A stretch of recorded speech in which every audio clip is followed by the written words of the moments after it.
Hello दोस्तों, novel edit channel में आपका स्वागत है। आई होप आप लोग स्टोरी एंजॉय करेंगे। अध्याय 2121। जैसे ही मैक्सिमस ने बोलना खत्म किया, मिडिल एज्ड व्यक्ति ने कहा, शे फैमिली 12.5 अरब देगी। सिल्वर फ्लड ड्रैगन की कीमत फिर बढ़ गई थी और बढ़ोतरी 500 मिलियन की थी। इन लोगों के लिए जो सबसे निचले स्तर पर थे, 500 मिलियन पहले से ही एक खगोलीय संख्या थी जो उनकी पहुंच से बाहर थी। हालांकि कुछ परिवारों की ताकतों के लिए ये सिर्फ एक बूंद थी। लाइनस, सिर्फ 500 मिलियन? क्या तुम थोड़े कंजूस नहीं हो रहे? ये पूरा सिल्वर फ्लड ड्रैगन का शव है। इसकी त्वचा, मांसपेशियां और हड्डियां सोल पावर बढ़ा सकती हैं। कहा जा सकता है कि इसका पूरा शरीर खजानों से भरा है। इनाम की 10 अरब की राशि इस बात पर निर्भर करती है कि लड़ाई में शरीर कितना क्षत विक्षत हो जाता है, और चूंकि शरीर इतना पूरा है, नैक फैमिली 13.5 अरब देगी। इस बार एक खूबसूरत मध्यवयस्क महिला ने बोला। हालांकि वह सेलेस्ट जितनी खूबसूरत नहीं थी, फिर भी वह बहुत पीछे नहीं थी। एक बात ध्यान देने योग्य थी कि वह सेलेस्ट से बेहतर कपड़े पहनती थी। वह एक सुरुचिपूर्ण और विलासितापूर्ण परिधान पहने हुए थी जो अर्थ पर पारंपरिक सोमोलैंड के परिधान जैसा लगता था। हालांकि ये बहुत ज्यादा खुला हुआ था, उसकी मोहक काया को प्रदर्शित करता था और सभी पुरुष साहसियों के मुंह में पानी ला देता था। बीनी, तुम कितना जोड़ती हो ये तुम्हारा मामला है, और मैं कितना जोड़ता हूँ यह मेरा। बस अपने काम से काम रखो। मेरे परिवार के मामलों में तुम्हें दखल देने की जरूरत नहीं है। मध्यवयस्क व्यक्ति लाइनस ने असंतुष्ट चेहरे के साथ कहा। मुझे मैक्सिमस के लिए बुरा लग रहा है, ठीक है। उसने इतनी मेहनत की कि घायल सिल्वर फ्लड ड्रैगन को एंडलेस फॉरेस्ट से मारकर बाहर लाया। उसके सभी साथी जो उसके साथ जीवन मृत्यु से गुजरे थे, इस वजह से मर गए। तुम कितने बेरुख हो? बीनी ने मैक्सिमस की ओर देखा और उसे आंख मारी। हिस। मैक्सिमस ने सांस रोकी। उसका शरीर गर्म होने लगा। फिर उसने मन ही मन कोसा, क्या चुड़ैल है। बीनी, इतना नखरे मत दिखाओ। ऐसा करने में तुम बहुत सस्ती लगती हो, लाइनस ने दांत पीसते हुए कहा।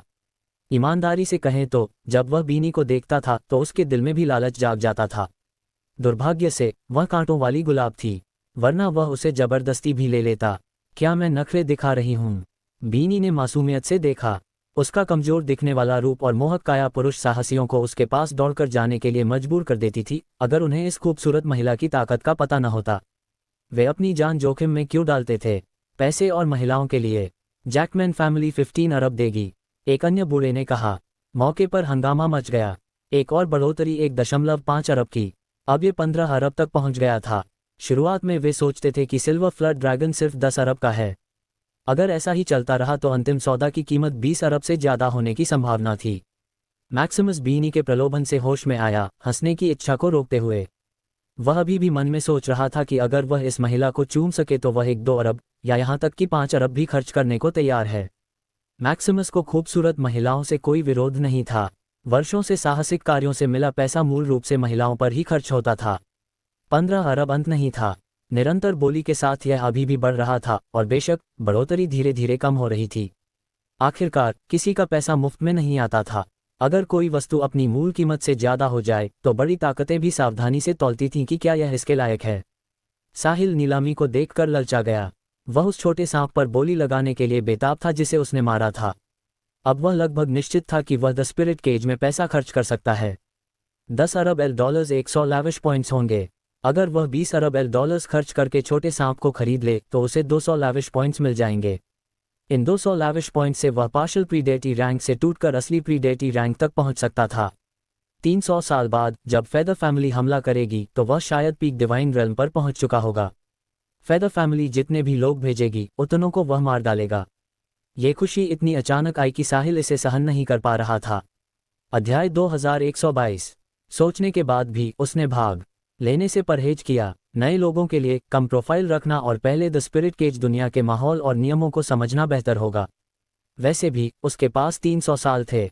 जल्दबाजी मत करो, शांत हो जाओ, साहिल ने मन में खुद को संकेत दिया। जब तक वह द स्पिरिट केज में एल डॉलर्स खर्च कर सकता है, 300 साल उसके लिए बहुत कुछ करने के लिए पर्याप्त थे। जल्द ही मंच पर बोली 18.8 अरब एल डॉलर्स तक पहुंच गई थी। ये कीमत लगभग दोगुनी हो गई थी। मैक्सिमस का दिल खिल उठा था। 18.8 अरब, थोड़ा और बड़ा तो 20 अरब हो जाएगा। पैसे कैसे खर्च करूं? सबसे पहले मुख्य शहर में कुछ घर खरीदूंगा, फिर कुछ खूबसूरत महिलाएं ढूंढूंगा जो मेरी सेवा करें। हर दिन अलग अलग, ताकि हर दिन नया घर और नई महिला मिले। क्या ये सबसे शानदार जीवन नहीं होगा? मैक्सिमस ने शायद कभी सपने में भी नहीं सोचा था कि वह एक दिन ऐसा आनंद लेगा, लेकिन सौभाग्य से उसने उन लोगों को पहले मार डालने की दूरदर्शिता दिखाई थी। अगर वे अभी भी होते तो उसे 10 अरब से ज़्यादा गंवाना पड़ता। 10 अरब से ज़्यादा खुद पर खर्च करना अच्छा नहीं है। दूसरों के साथ क्यों बांटूं? मैं 19 अरब देती हूँ। बीनी ने दांत पीसते हुए चिल्लाया। स्पष्ट था कि यह संख्या उसकी सीमा तक पहुंच गई थी। एक पूरा सिल्वर फ्लड ड्रैगन का शव वाकई कीमती था, लेकिन वह कीमत उसकी मूल्य से ज़्यादा हो गई थी। नैक फैमिली इतनी अमीर है। जैकमैन फैमिली हार मानती है। रो फैमिली भी। शे फैमिली। लाइनस ने इतना कहकर रुक गया। उसने बीनी की ओर देखा और चेहरे पर मुस्कान लाकर कहा, शे फैमिली 19.5 अरब देगी। बीनी, अगर तुम और बढ़ाओगी तो मैं सिल्वर फ्लड ड्रैगन तुम्हें दे दूंगा। तुम? बीनी गुस्से से लाइनस को देख रही थी। उसे पता था कि दूसरा पक्ष जानबूझकर कीमत बढ़ा रहा था, क्योंकि वह जानता था कि वह सिल्वर फ्लड ड्रैगन जीतने वाली है। और उसने एक बार में ही 500 मिलियन और जोड़ दिए। कितना कमीना! बीनी इस भाव में बहुत मोहक लग रही थी। क्या सोचती हो, बीनी? क्या तुम अभी भी बढ़ाना चाहती हो? अगर नहीं, तो मैं अभी सिल्वर फ्लड ड्रैगन ले जाता हूँ, लाइनस ने मुस्कुराते हुए जल्दी की। बहुत अच्छा, लाइनस, आज जो तुमने किया उसे मत भूलना। बीनी ने दांत पीसते हुए कहा। क्या हुआ? अब जब तुम मुझसे मुकाबला नहीं कर सकती तो गंदा खेलने का इरादा है? बीनी, मैं तुम्हें नीचा नहीं दिखा रहा हूं, लेकिन तुम मेरे लिए गंदा खेलने लायक भी नहीं हो, लाइनस ने व्यंग्य से कहा। फिर उसने कहा, चूंकि तुम कीमत नहीं बढ़ाना चाहती तो कृपया सिल्वर फ्लड ड्रैगन का विजेता घोषित करो। मैक्सिमस बोलने वाला था। 19.5 अरब उसकी उम्मीदों से कहीं ज्यादा था, और यह उसके बाकी जीवन के लिए पर्याप्त था। वे और पैसा जोड़ें या नहीं, कोई फर्क नहीं पड़ता था। यहां तक कि अगर जोड़ें भी तो ज्यादा नहीं होगा। मैक्सिमस को 100 मिलियन या 200 मिलियन की बढ़ोतरी में कोई रुचि नहीं थी। पहले पैसा मिलना सबसे सुरक्षित था। जेब में पैसा होने पर ज्यादा भरोसा होता है। बीनी ने पहले कहा, कौन कहता है कि मैं कीमत नहीं बढ़ाऊंगी? मैं 19.8 अरब देती हूँ। 19.8 अरब! नैक फैमिली सच में कुछ और है। हाँ, तो सिल्वर फ्लड ड्रैगन तुम्हारा है, लाइनस ने हंसते हुए कहा। अंत में बीनी ने मैक्सिमस से 19.8 अरब डॉलर्स में सिल्वर फ्लड ड्रैगन का पूरा शव खरीद लिया। साहिल ने दोनों पक्षों के बीच लेन देन देखा और सोचा, अगर मेरे पास पैसा नहीं है तो मैं एंडलेस फॉरेस्ट जाकर सिल्वर फ्लड ड्रैगन के स्तर के कुछ जानवरों का शिकार कर सकता हूँ। क्या उससे भी मैं मालामाल नहीं हो जाऊंगा? दुर्भाग्य से वह पैसा खर्च करने की जगह भी नहीं ढूंढ पा रहा था, इसलिए उसने पैसा कमाने के बारे में भूलने का फैसला किया। अध्याय 2123। सिल्वर फ्लड ड्रैगन की नीलामी समाप्त हो गई। अंत में खूबसूरत महिला बीनी ने 19.8 अरब की आकाश छूती कीमत पर सिल्वर फ्लड ड्रैगन का पूरा शव खरीदा। सामान्य इनाम लगभग 10 अरब डॉलर्स था। हालांकि अगर शरीर पूरा नहीं होता तो राशि कम हो जाती। लेकिन इस सिल्वर फ्लड ड्रैगन को सच में बहुत अच्छी तरह संरक्षित किया गया था। कुछ खून खोने के अलावा बाकी हिस्से सभी बरकरार थे। कई बड़े परिवारों के लोग बहुत उत्सुक थे। सिल्वर फ्लड ड्रैगन ने ऐसी कौन सी लड़ाई लड़ी थी कि उसे कोई चोट भी नहीं आई? शरीर पर कहीं सिर्फ एक स्केल गायब था। सिर पर भारी प्रहार ही सिल्वर फ्लड ड्रैगन की घातक चोट थी। क्या इतनी ताकत वाली छोटी टीम गंभीर रूप से घायल सिल्वर फ्लड ड्रैगन को मार सकती थी? ईमानदारी से कहें तो किसी ने सच में इस पर विश्वास नहीं किया। जब उन्होंने मैक्सिमस से पूछा तो वह बस इतना कहता कि दो ओवरलॉर्ड लेवल जानवरों के बीच की लड़ाई की झटके बहुत बड़े थे, इसलिए वे दूर से ही देख सकते थे। वे बिल्कुल पास नहीं जा सके थे, डर था कि लड़ाई में फंस जाएंगे, इसलिए उन्होंने साफ नहीं देखा। जब उनकी टीम ने सिल्वर फ्लड ड्रैगन को पाया तो वह गंभीर रूप से घायल और मरने की कगार पर था। एक बड़ी लड़ाई के बाद वह आखिरकार मारा गया। इस कहानी में वास्तव में कई खामियां थीं। हालांकि चूंकि संबंधित व्यक्ति ने ऐसा कहा था, इसलिए अन्य लोग आगे नहीं पूछते थे। वैसे भी मैक्सिमस ने सिल्वर फ्लड ड्रैगन का शव बाहर लाया था। ये सच था। जहां तक असली स्थिति की बात थी, शायद केवल मैक्सिमस और उसके साथी जानते थे। हालांकि उसके सभी साथी मर चुके थे, इसलिए मैक्सिमस ही एकमात्र था जो सच जानता था। नीलामी के बाद नैक फैमिली ने सिल्वर फ्लड ड्रैगन को ले लिया।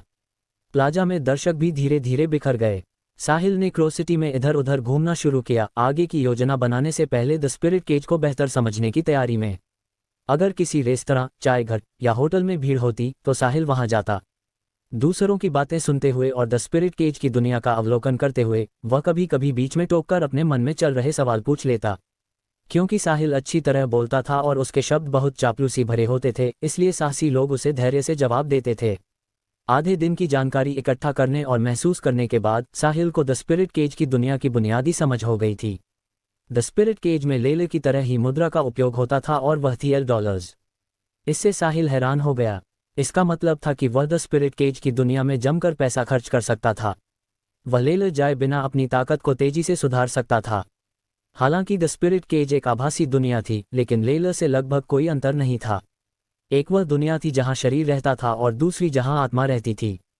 संवेदनाओं के मामले में आत्मा की संवेदनाएं थोड़ी ज्यादा संवेदनशील होती थीं। यानी द स्पिरिट केज में चोट लगना असली दुनिया से ज्यादा दर्दनाक होता था।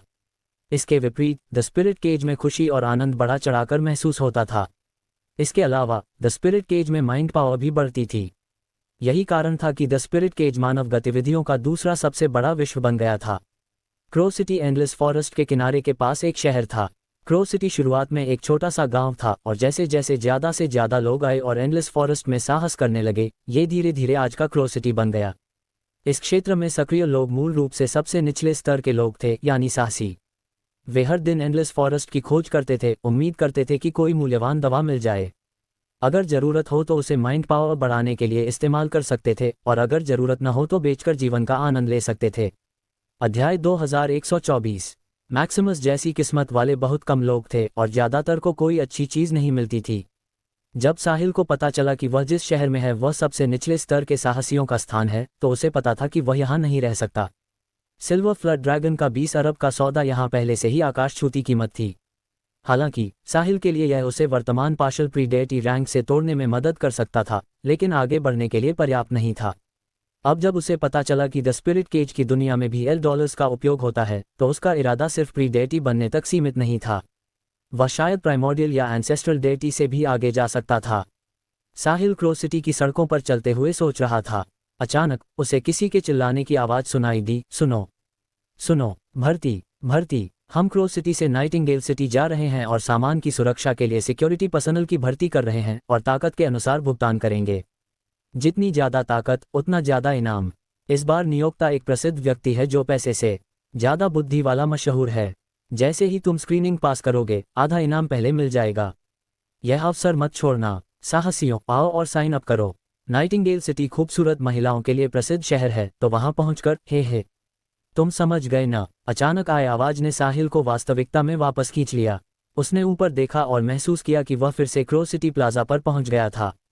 आगे के उच्च मंच पर 30 के दशक का एक युवक चिल्ला रहा था कि नाइटिंगेल सिटी के लिए सामान ले जाने वाले साहसियों की भर्ती हो रही है। साहिल ने नाइटिंगेल सिटी के बारे में सुना था। ये क्रो सिटी से सबसे निकटवर्ती तीसरे स्तर का शहर था और उसकी समृद्धि क्रो सिटी जैसे 18वें स्तर के शहर से तुलना नहीं की जा सकती थी। धत, आधा इनाम पहले मिलेगा, ऐसी चीज का विरोध कैसे करूं? मुझे साइन अप करो। संयोग से मुझे नाइटिंगेल सिटी में काम है, तो मैं भी साइन अप करता हूं। मुझे भी साइन अप करो। मुझे भी। स्क्वायर पर अनगिनत साहसी भागकर शामिल हो रहे थे। सामान की सुरक्षा करना साहसियों के लिए पैसे कमाने का एक तरीका था। कुछ साहसी जो एंडलेस फॉरेस्ट में जाने को तैयार नहीं होते थे, वे इस अपेक्षाकृत सुरक्षित विकल्प को चुनते थे। अगर कोई जगह खाली होती तो हर कोई उसके लिए लड़ पड़ता। इसके अलावा आधा पैसा पहले मिलना दुर्लभ था। ये दिखाता था कि नियोक्ता उदार था, इसलिए इनाम निश्चित रूप से कम नहीं होगा। सब शांत हो जाओ, सब शांत हो जाओ, घबराओ मत। इस बार हमें बहुत सारे लोगों की जरूरत है और नियोक्ता काफी उदार है, इसलिए इनाम सामान्य शुल्क से कहीं ज्यादा होगा। साहसी 4 समूहों में बंट गए और साइन अप शुरू कर दिया। बेशक इसका मतलब यह नहीं था कि साइन अप करने के बाद तुरंत नियुक्त हो जाएंगे। स्क्रीनिंग प्रक्रिया भी थी। अगर उम्मीदवार साहसिक दुनिया में कुख्यात था तो नियोक्ता उसे नहीं रखता था। कहीं भी चरित्र सबसे महत्वपूर्ण था। अगर चरित्र अच्छा नहीं होता तो नियोक्ता चाहे कितनी भी ताकत क्यों न हो, ऐसे व्यक्ति को नहीं चाहता था, क्योंकि वह नियोक्ता को नुकसान पहुंचा सकता था। चरित्र के अलावा ताकत भी स्क्रीनिंग का एक मानदंड थी। साहिल ने उत्साही पंजीकरण देखा तो वह भी कोशिश करने के लिए उत्सुक हो गया। चूंकि उसे यह मौका मिला था तो क्यों न इस टीम में शामिल होकर नाइटिंगेल सिटी साथ जाए। तीसरे स्तर का शहर नाइटिंगेल सिटी क्रो सिटी से कहीं ज्यादा बड़ा और समृद्ध था, तो वहां कुछ पैसा खर्च करने पर वह ध्यान नहीं खींचेगा। साथ ही वह नाइटिंगेल सिटी के बारे में भी ज्यादा समझ सकता था। ये साहसी अक्सर क्रो सिटी और नाइटिंगेल सिटी के बीच यात्रा करते थे, इसलिए उन्हें नाइटिंगेल सिटी के बारे में कुछ न कुछ पता ही होगा। मेरी परिस्थितियों के अनुकूल है तो साइन अप कर ही लूं। साहिल लाइन में लग गया। साहिल के आसपास के साहसी जब उसे नौकरी के लिए साइन अप करते देखा तो उत्सुक हो गए। ईमानदारी से कहें तो साहिल बिल्कुल साहसी जैसा नहीं लगता था, बल्कि वह एक अमीर परिवार के बेटे जैसा लगता था जो यहाँ मजे के लिए आया हो। जल्द ही साहिल की बारी आई। एक युवती सिर झुकाकर उम्मीदवारों का विवरण दर्ज कर रही थी। उसने पूछा। नाम? साहिल खुराना। साहिल ने ईमानदारी से जवाब दिया। महिला ने ये सुनकर सिर उठाया। सामने खड़े लंबे युवक को देखते हुए उसकी आंखें थोड़ी चमक उठीं। यह आदमी कितना हैंडसम है, कितना शानदार लगता है। अध्याय 2125। एक टीम क्रो सिटी और नाइटिंगेल सिटी के बीच तेजी से चल रही थी। द स्पिरिट केज एक पुरानी शैली की दुनिया थी, इसलिए असली दुनिया में मौजूद उच्च तकनीकी वाहन नहीं थे, बल्कि सबसे प्राचीन परिवहन साधन ही थे। गाड़ी को फोल बीस्ट नामक एक जानवर खींचता था। यह विनम्र, मजबूत और तेज था। एक बार पालतू बनने के बाद यह बहुत आज्ञाकारी हो जाता था। साहिल एक गाड़ी में था। उसकी छवि और ताकत के कारण वह आसानी से स्क्रीनिंग पास कर गया था। बेशक साहिल ने अपनी असली ताकत नहीं दिखाई और सिर्फ बाकियों जैसी ताकत दिखाई थी। गाड़ी बहुत विशाल थी। 7-8 लोग बैठे होने के बावजूद भी यह भीड़भाड़ वाली नहीं लगती थी। वे लेट भी सकते थे बिना किसी समस्या के। 3-4 उत्साहित साहसी बातें कर रहे थे। साहिल स्वाभाविक रूप से उनमें शामिल था। ऐसा लगता है कि इस बार का नियोक्ता सच में बहुत उदार और सक्षम है। हमें इतनी विलासितापूर्ण और विशाल गाड़ी में 8 लोगों को बिठाया है। पिछली एस्कॉर्ट मिशन में हमेशा भीड़ होती थी और सोने की जगह तक नहीं मिलती थी। 40 के दशक का एक मध्यवयस्क व्यक्ति ने आह भरी। सही कहा, और इस बार टीम बहुत बड़ी है और दर्जनों गाड़ियां हैं।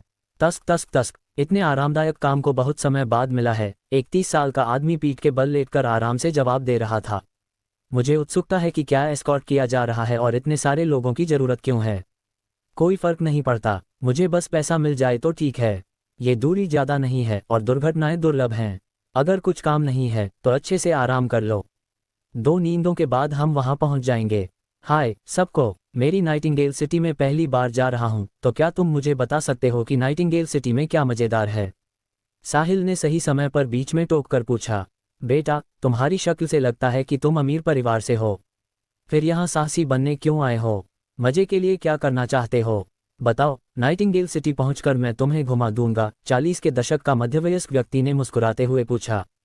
सब साहिल के बारे में बहुत उत्सुक थे, जो एक अमीर परिवार जैसा दिखने वाला साहसी था।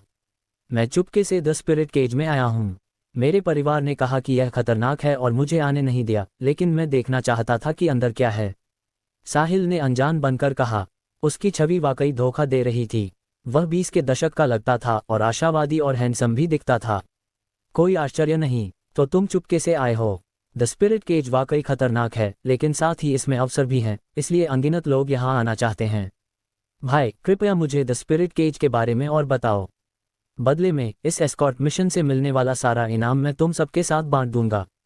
कैसा रहेगा? साहिल ने उत्सुकता भरे चेहरे से पूछा। सबकी आंखें चमक उठीं। जो लोग लेटे हुए सो रहे थे वे भी उठ बैठे। ये लड़का पैसा भी नहीं कमाना चाहता। क्या हम इस एस्कॉर्ट मिशन पर पैसे के लिए नहीं आए हैं? अब सिर्फ बात करके पैसा मिल सकता है। जो मना करेगा वह मूर्ख होगा। हे, तुम बहुत अच्छे हो बेटा। हम इतने सालों से द स्पिरिट केज में हैं और हमें कुछ न कुछ पता है। तो क्या हम तुम्हें बताएं? मैं कान लगाकर सुन रहा हूँ। फिर गाड़ी में बैठे लोगों ने साहिल को the spirit cage, nightingale city और आसपास के कुछ शहरों के बारे में बताना शुरू किया। साहिल ध्यान से सुन रहा था। वह सही था। अध्याय 2126। असली दुनिया के लोग जब विशेष उपकरण के माध्यम से द स्पिरिट केज में प्रवेश करते हैं, तो अगर वे द स्पिरिट केज में मर जाते हैं तो असली दुनिया में कभी नहीं जाग पाते।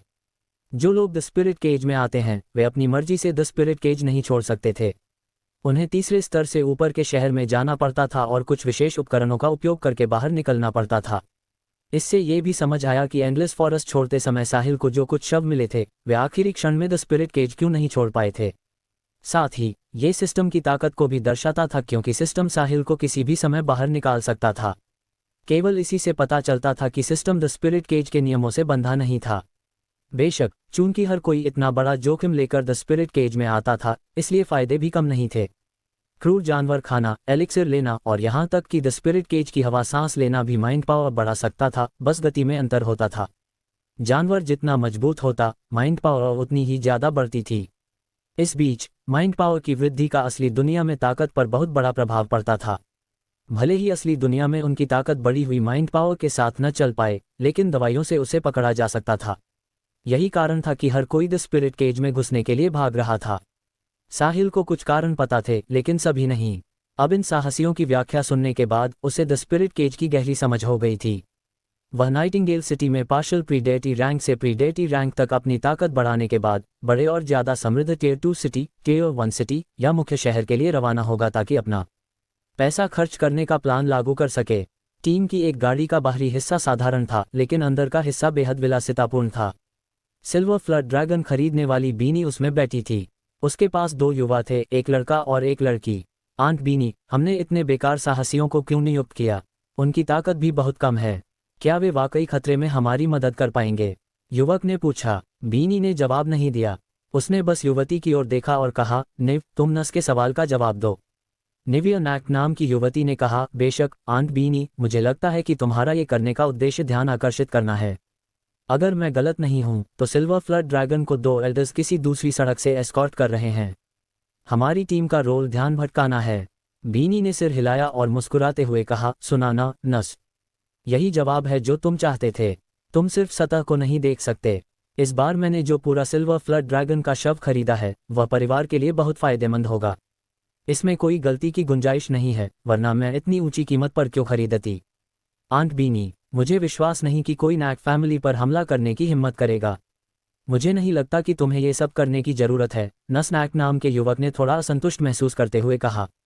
वह मूल रूप से नैक फैमिली की वर्तमान पीढ़ी का सबसे बड़ा बेटा था और डिफॉल्ट पहला उत्तराधिकारी भी था। बेशक वह एक महिला द्वारा आगे निकाले जाने को स्वीकार नहीं कर सकता था, भले ही यह महिला नैक फैमिली की प्रतिभा हो। नस, तुम हर चीज में अच्छे हो, लेकिन तुम बहुत घमंडी हो। अगर तुम इस कमी को नहीं बदलोगे तो तुम्हें नुकसान होगा। बीनी ने सिर हिलाकर सलाह दी। मैं गलत नहीं हूँ। नाइटिंगेल सिटी में नैक फैमिली का दर्जा कौन नहीं जानता? क्या वे हम पर कुछ करने की हिम्मत करेंगे? चाहे वे हिम्मत करें या नहीं, हमें पूरी तैयारी करनी चाहिए। कुछ चीजें तुम्हारे सोचने जितनी सरल नहीं हैं। इस बार मुझे लगता है कि शे फैमिली तैयार होकर आई थी, इसलिए आखिरी समय पर उसने अपना मन बदल लिया। शे फैमिली, क्या वे हम पर हमला करने की हिम्मत करेंगे? असंभव। नस अभी भी विश्वास नहीं कर रहा था। तुम, ओह, बीनी ने बेबसी से आह भरी। अध्याय 2127। क्रो सिटी से नाइटिंगेल सिटी जाने वाली सड़क काफी उबड़-खाबड़ थी। सड़क पहाड़ के बीच में बनी थी, इसलिए चारों ओर खाई थी। जब नैक फैमिली की टीम आधी राह पर थी तो अचानक आगे का रास्ता अवरुद्ध हो गया। सैकड़ों टन वजनी एक विशाल पत्थर सड़क के बीच में आकर गिरा था। ऐसा लग रहा था जैसे वह ऊपर से गिरा हो। पहली गाड़ी पत्थर के सामने रुक गई और फिर पीछे की दर्जनों गाड़ियां भी रुक गईं। विलासितापूर्ण गाड़ी में आंखें बंद करके आराम कर रही बीनी ने आंखें खोलीं। हम क्यों रुके हैं? नस, निव, जाकर देखो क्या हुआ है। जी, आंट बीनी, दोनों ने जवाब दिया और गाड़ी से उतरकर तेजी से आगे बढ़े।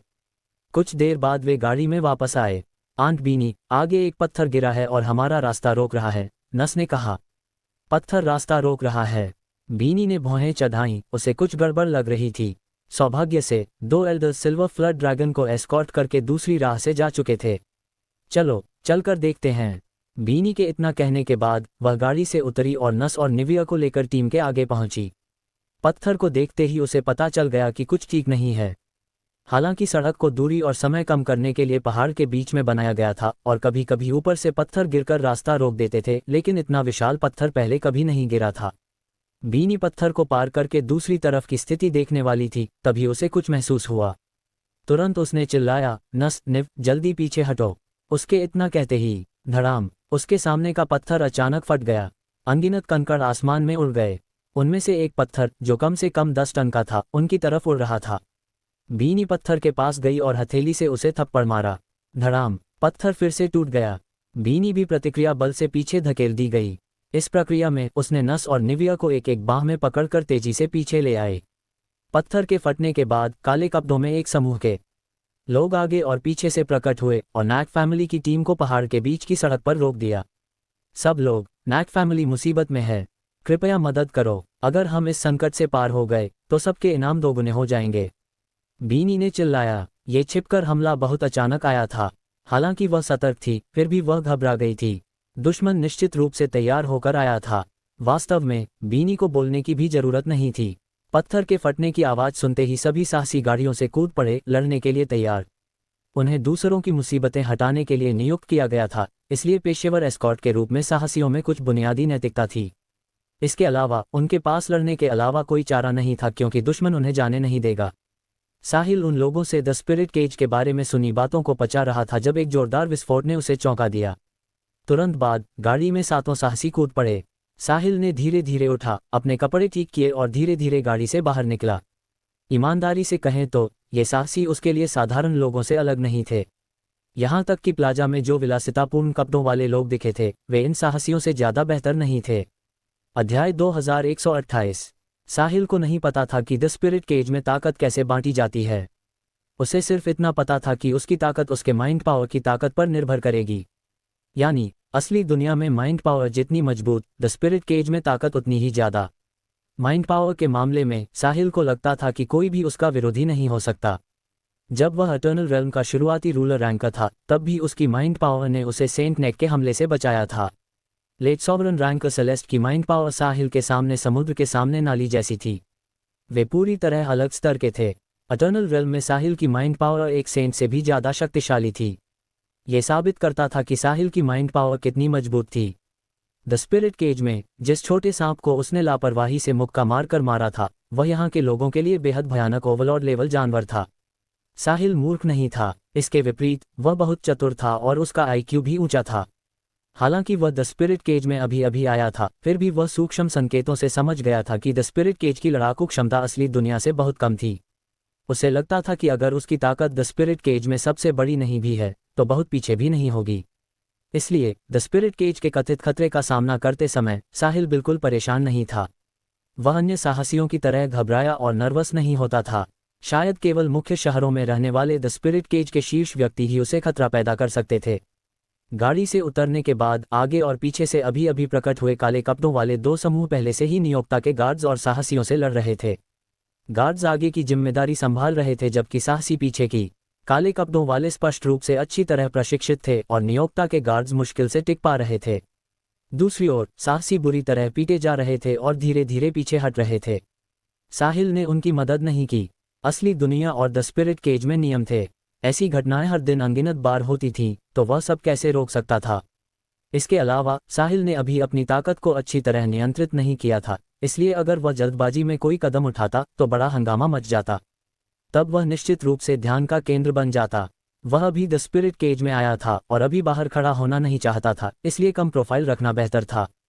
जब वह गाड़ी में वापस जाने वाला था तो काले कपड़ों वाले एक व्यक्ति ने अपने प्रतिद्वंद्वी को निपटाने के बाद साहिल को गाड़ी के पास खोया हुआ देखा। उसने क्रूरता से मुस्कुराया और चाकू लेकर साहिल पर हमला करने के लिए दौड़ा। साहिल ने हल्के से बचकर चाकू से बच निकला। फिर उसने दाहिना हाथ उठाया, मध्यमा उंगली को अंगूठे के खिलाफ मोड़ा और काले कपड़े वाले व्यक्ति के माथे पर उंगली से झटका मारा। पट! काले कपड़े वाले के प्रतिक्रिया करने से पहले उसे चक्कर आया। उसके बाद उसका पूरा शरीर हवा में उछला, कई बार घूमा और अंत में पहाड़ की दीवार से टकराया। वह तुरंत मर गया। साहिल ने सामने पड़े मृत काले कपड़े वाले को निराशा से देखा। उसने पहले से ही बहुत कम जोर लगाया था, लेकिन अप्रत्याशित रूप से यह अभी भी ज्यादा था। अगली बार और हल्के से करना होगा। जब उसने चारों ओर देखा तो अच्छा हुआ कि सभी लड़ रहे थे, इसलिए किसी ने उसे नहीं देखा। वरना साहिल को नहीं पता था कि उंगली के एक झटके से किसी को मारते देखकर उनके चेहरे पर क्या भाव होंगे। लड़ाई लगभग एक तरफा थी। आगे के गार्ड्स तैयार होकर आए काले कपड़ों वालों को संभाल नहीं पा रहे थे, साथ ही पीछे के साहसी मरते जा रहे थे। साहिल ने सोचा कि उसे यह जारी नहीं रहने देना चाहिए। काले कपड़ों वालों के गार्ड्स और साहसियों को निपटाने के बाद उसकी बारी आती, इसलिए उसने झुककर एक कंकड़ उठाया, उसे हथेली में रखा और हल्के से दबाया। कंकड़ कई छोटे छोटे पत्थरों में टूट गया जो चावल के दाने से छोटे थे। जब साहिल ने देखा कि काले कपड़ों वाला कोई ऊपरी हाथ ले रहा है तो वह चुपके से एक पत्थर उस पर फेंक देता। जिसे वह मारता वह बिना ये जाने मर जाता कि उसे क्या मारा। दुश्मन अचानक क्यों मर गया? चूंकि पत्थर बहुत छोटे थे, बाहर से घाव दिखना मुश्किल था और सभी सोचते थे कि दुश्मन अचानक बीमार पड़ गया। जैसे जैसे साहिल के हाथ में छोटे पत्थर उड़ते जा रहे थे, लड़ाई का परिणाम धीरे धीरे बदलने लगा। अध्याय 2129। जल्द ही काले कपड़ों वालों को कुछ गड़बड़ लगी। अभी अभी उनकी तरफ से जबरदस्त बढ़त थी, तो अचानक हारने क्यों लगे? बीनी से लड़ रहे काले कपड़े वाले लीडर ने भी ये देखा। धड़ाम! बीनी से टकराने के बाद दोनों पक्ष अलग हुए। जब उसने चारों ओर देखा तो काले कपड़ों वालों के शव बिखरे पड़े थे। साहिल ने अपनी ताकत छिपाने में विफल रहकर पहले हमला करने वाले काले कपड़े वाले को मार डाला था, लेकिन बाकी काले कपड़ों वालों को नहीं मारा बल्कि गंभीर रूप से घायल किया था। आखिरकार अगर वे द स्पिरिट केज में मर जाते तो असली दुनिया में जाग नहीं पाते।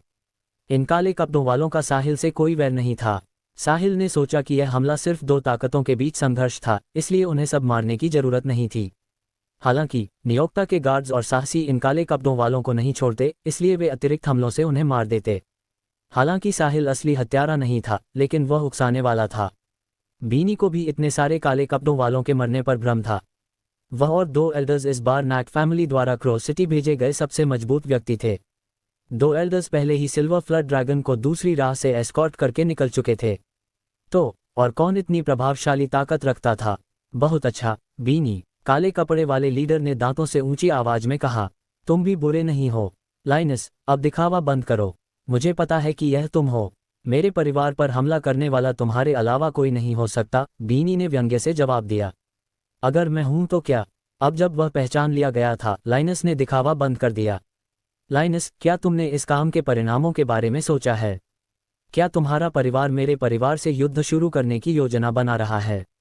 बीनी ने भौहें चढ़ाईं। युद्ध शुरू करना? बीनी, तुम ज्यादा सोच रही हो। चूंकि हमने तुम पर हमला किया है, हमारा इरादा तुम्हें जिंदा वापस जाने नहीं देना है।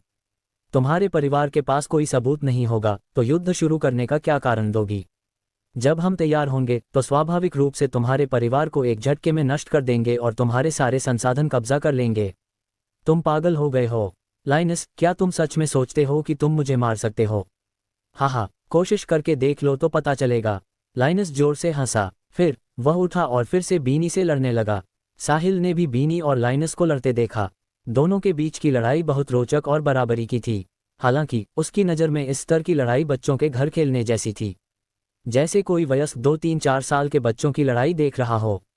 उनकी गतिविधियां कछुए की रफ्तार जितनी धीमी हैं, उससे भी ज्यादा। चालें बेहद नर्म हैं और उनमें कोई ताकत नहीं है।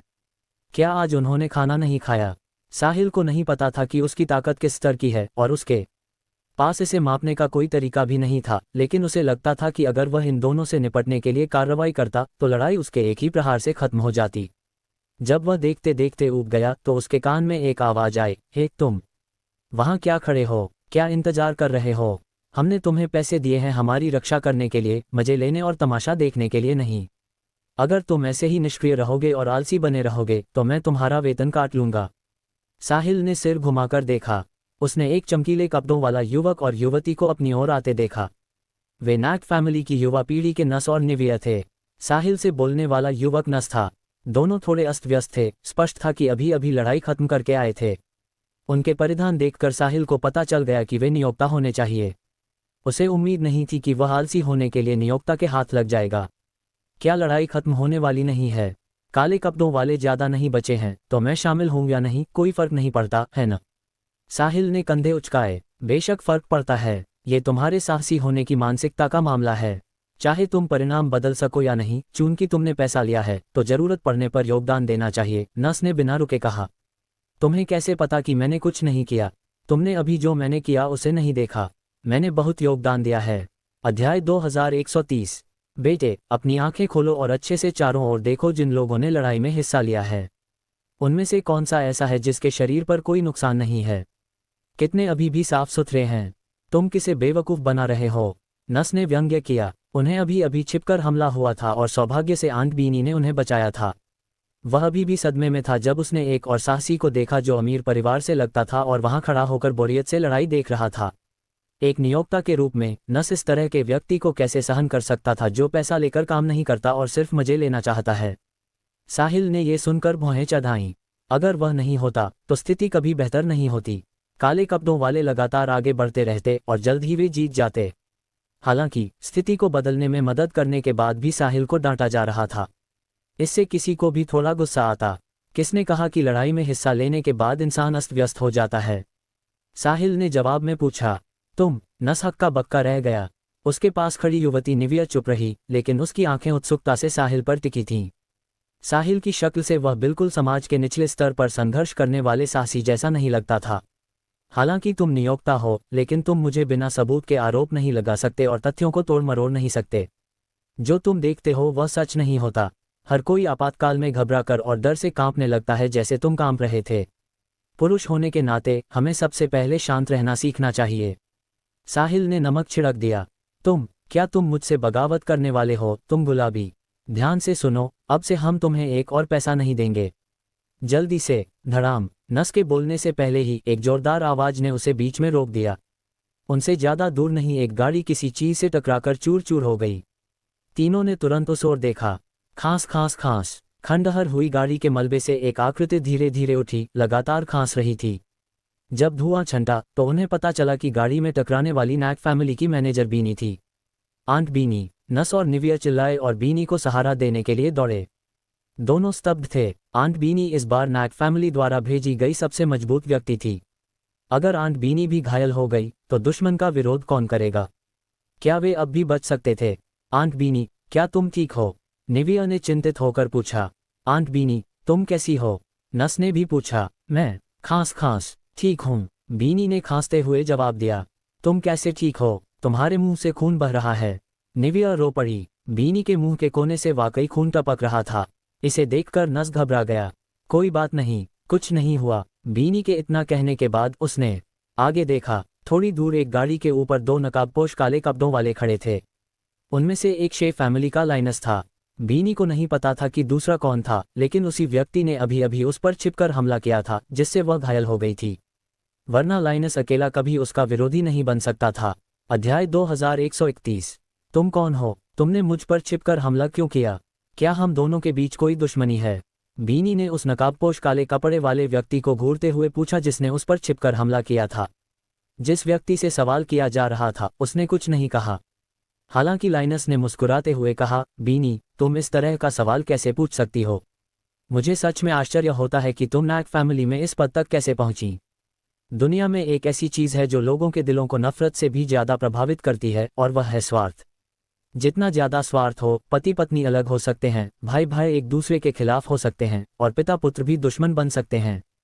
फायदे उठाने के लिए जिंदा रहना जरूरी है। बीनी ने ठंडे लहजे में जवाब दिया। क्या हम मरने वाले हैं? बीनी, मुझे लगता है तुम वर्तमान स्थिति को नहीं समझ रही हो। मेरी बात सुनो, आज तुम इस जगह से निकलने के बारे में सोचना भी मत। मैं लंबे समय से तुम्हारे आकर्षक शरीर को छूना चाहता हूँ। हा हा हा, लाइनस ने इतना कहकर अश्लील हंसी हंसी। उसकी नज़र बीनी पर बहुत पहले से थी। कहा जा सकता है कि नाइटिंगेल सिटी के आसपास के बहुत से पुरुषों की नज़र इस नखरेबाज महिला पर थी। हालांकि अब तक किसी को सफलता नहीं मिली थी। चूंकि वह पहला बनने वाला था, लाइनस सिर्फ सोचकर ही उत्साहित हो रहा था। दुख की बात यह थी कि उसका मजा लेने के बाद इस खूबसूरत महिला को मारना पड़ता। यह उसके परिवार का आदेश था, इसलिए लाइनस को इसे पूरा करना पड़ता। वरना वह बीनी को कैद करके रखना पसंद करता ताकि वह उसकी गुलाम बन जाए और जब चाहे मजा ले सके। लाइनस, तुम सपने देख रहे हो। बीनी लाइनस के शब्दों से गुस्से में थी। बीनी, मैं तुम्हें सच बताता हूँ। क्या तुम सोचती हो कि सिल्वर फ्लड ड्रैगन को पहले भेजकर तुम सबको धोखा दे सकती हो?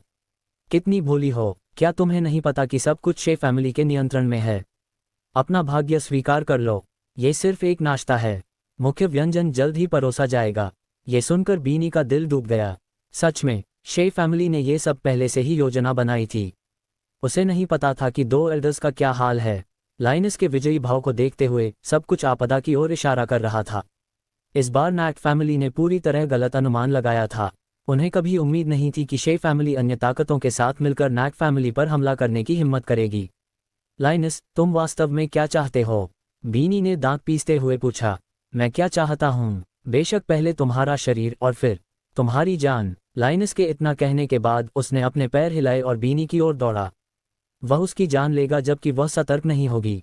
उसका काम नैक फैमिली द्वारा भेजे गए सभी लोगों को मारना और परिवार को कमजोर करना था। किसी को भी भागने नहीं दिया जाएगा। लाइनस के साथ खड़े नकाबपोश काले कपड़े वाले भी उसके पीछे पीछे चले। बीनी को अभी अभी हमला झेलना पड़ा था और वह घायल थी।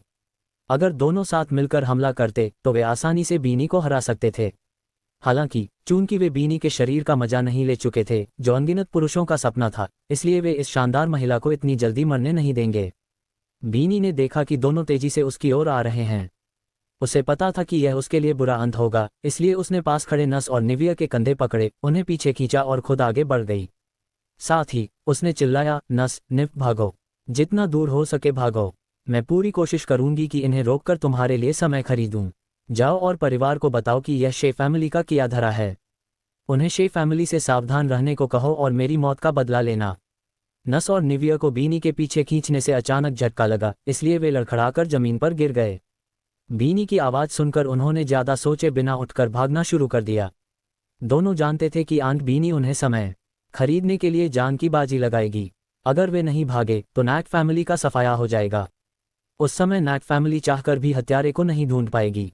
अब उन्हें शे फैमिली की महत्वाकांक्षा के बारे में परिवार को सूचित करना था ताकि परिवार तैयार रहे और अचानक हमले में फंस न जाए। लाइनस और नकाबपोश काले कपड़े वाला व्यक्ति तेजी से आगे बढ़ रहे थे जबकि बीनी उनकी ओर दौड़ रही थी। ऐसा लग रहा था कि तीनों टकराने वाले हैं और जीवन मृत्यु की लड़ाई शुरू होने वाली है। 2 चावल के दाने जितने छोटे पत्थर नंगी आंखों से नजर न आने वाली गति से लाइनस और नकाबपोश काले कपड़े वाले तक पहुंचे और उनके कंधों में घुस गए बिना उन्हें पता चले। अध्याय 2132। साथ ही छोटे पत्थरों में मौजूद शक्तिशाली बल ने दोनों को हवा में उड़ा दिया। फुफ! लाइनस और नकाबपोश काले कपड़े वाले ने एक के बाद एक मुंह से खून उगला। उल्टे उड़ते हुए उनके चेहरों पर भयावहता भरी थी। यहाँ कोई शक्तिशाली व्यक्ति है और वह डरावने रूप से शक्तिशाली है। उन्हें हमला करने वाले का पता भी नहीं चला और वे गंभीर रूप से घायल हो गए। कितना डरावना! बीनी रुक गई और खून उगलते हुए पीछे हट रहे लाइनस और नकाबपोश काले कपड़े वाले को हैरानी से देखने लगी। यह अचानक बदलाव उसे भी भ्रमित कर रहा था। क्या हुआ? इन दोनों को क्या हो गया? उसकी ताकत के बावजूद बीनी को भी साहिल के अचानक हमले का पता नहीं चला।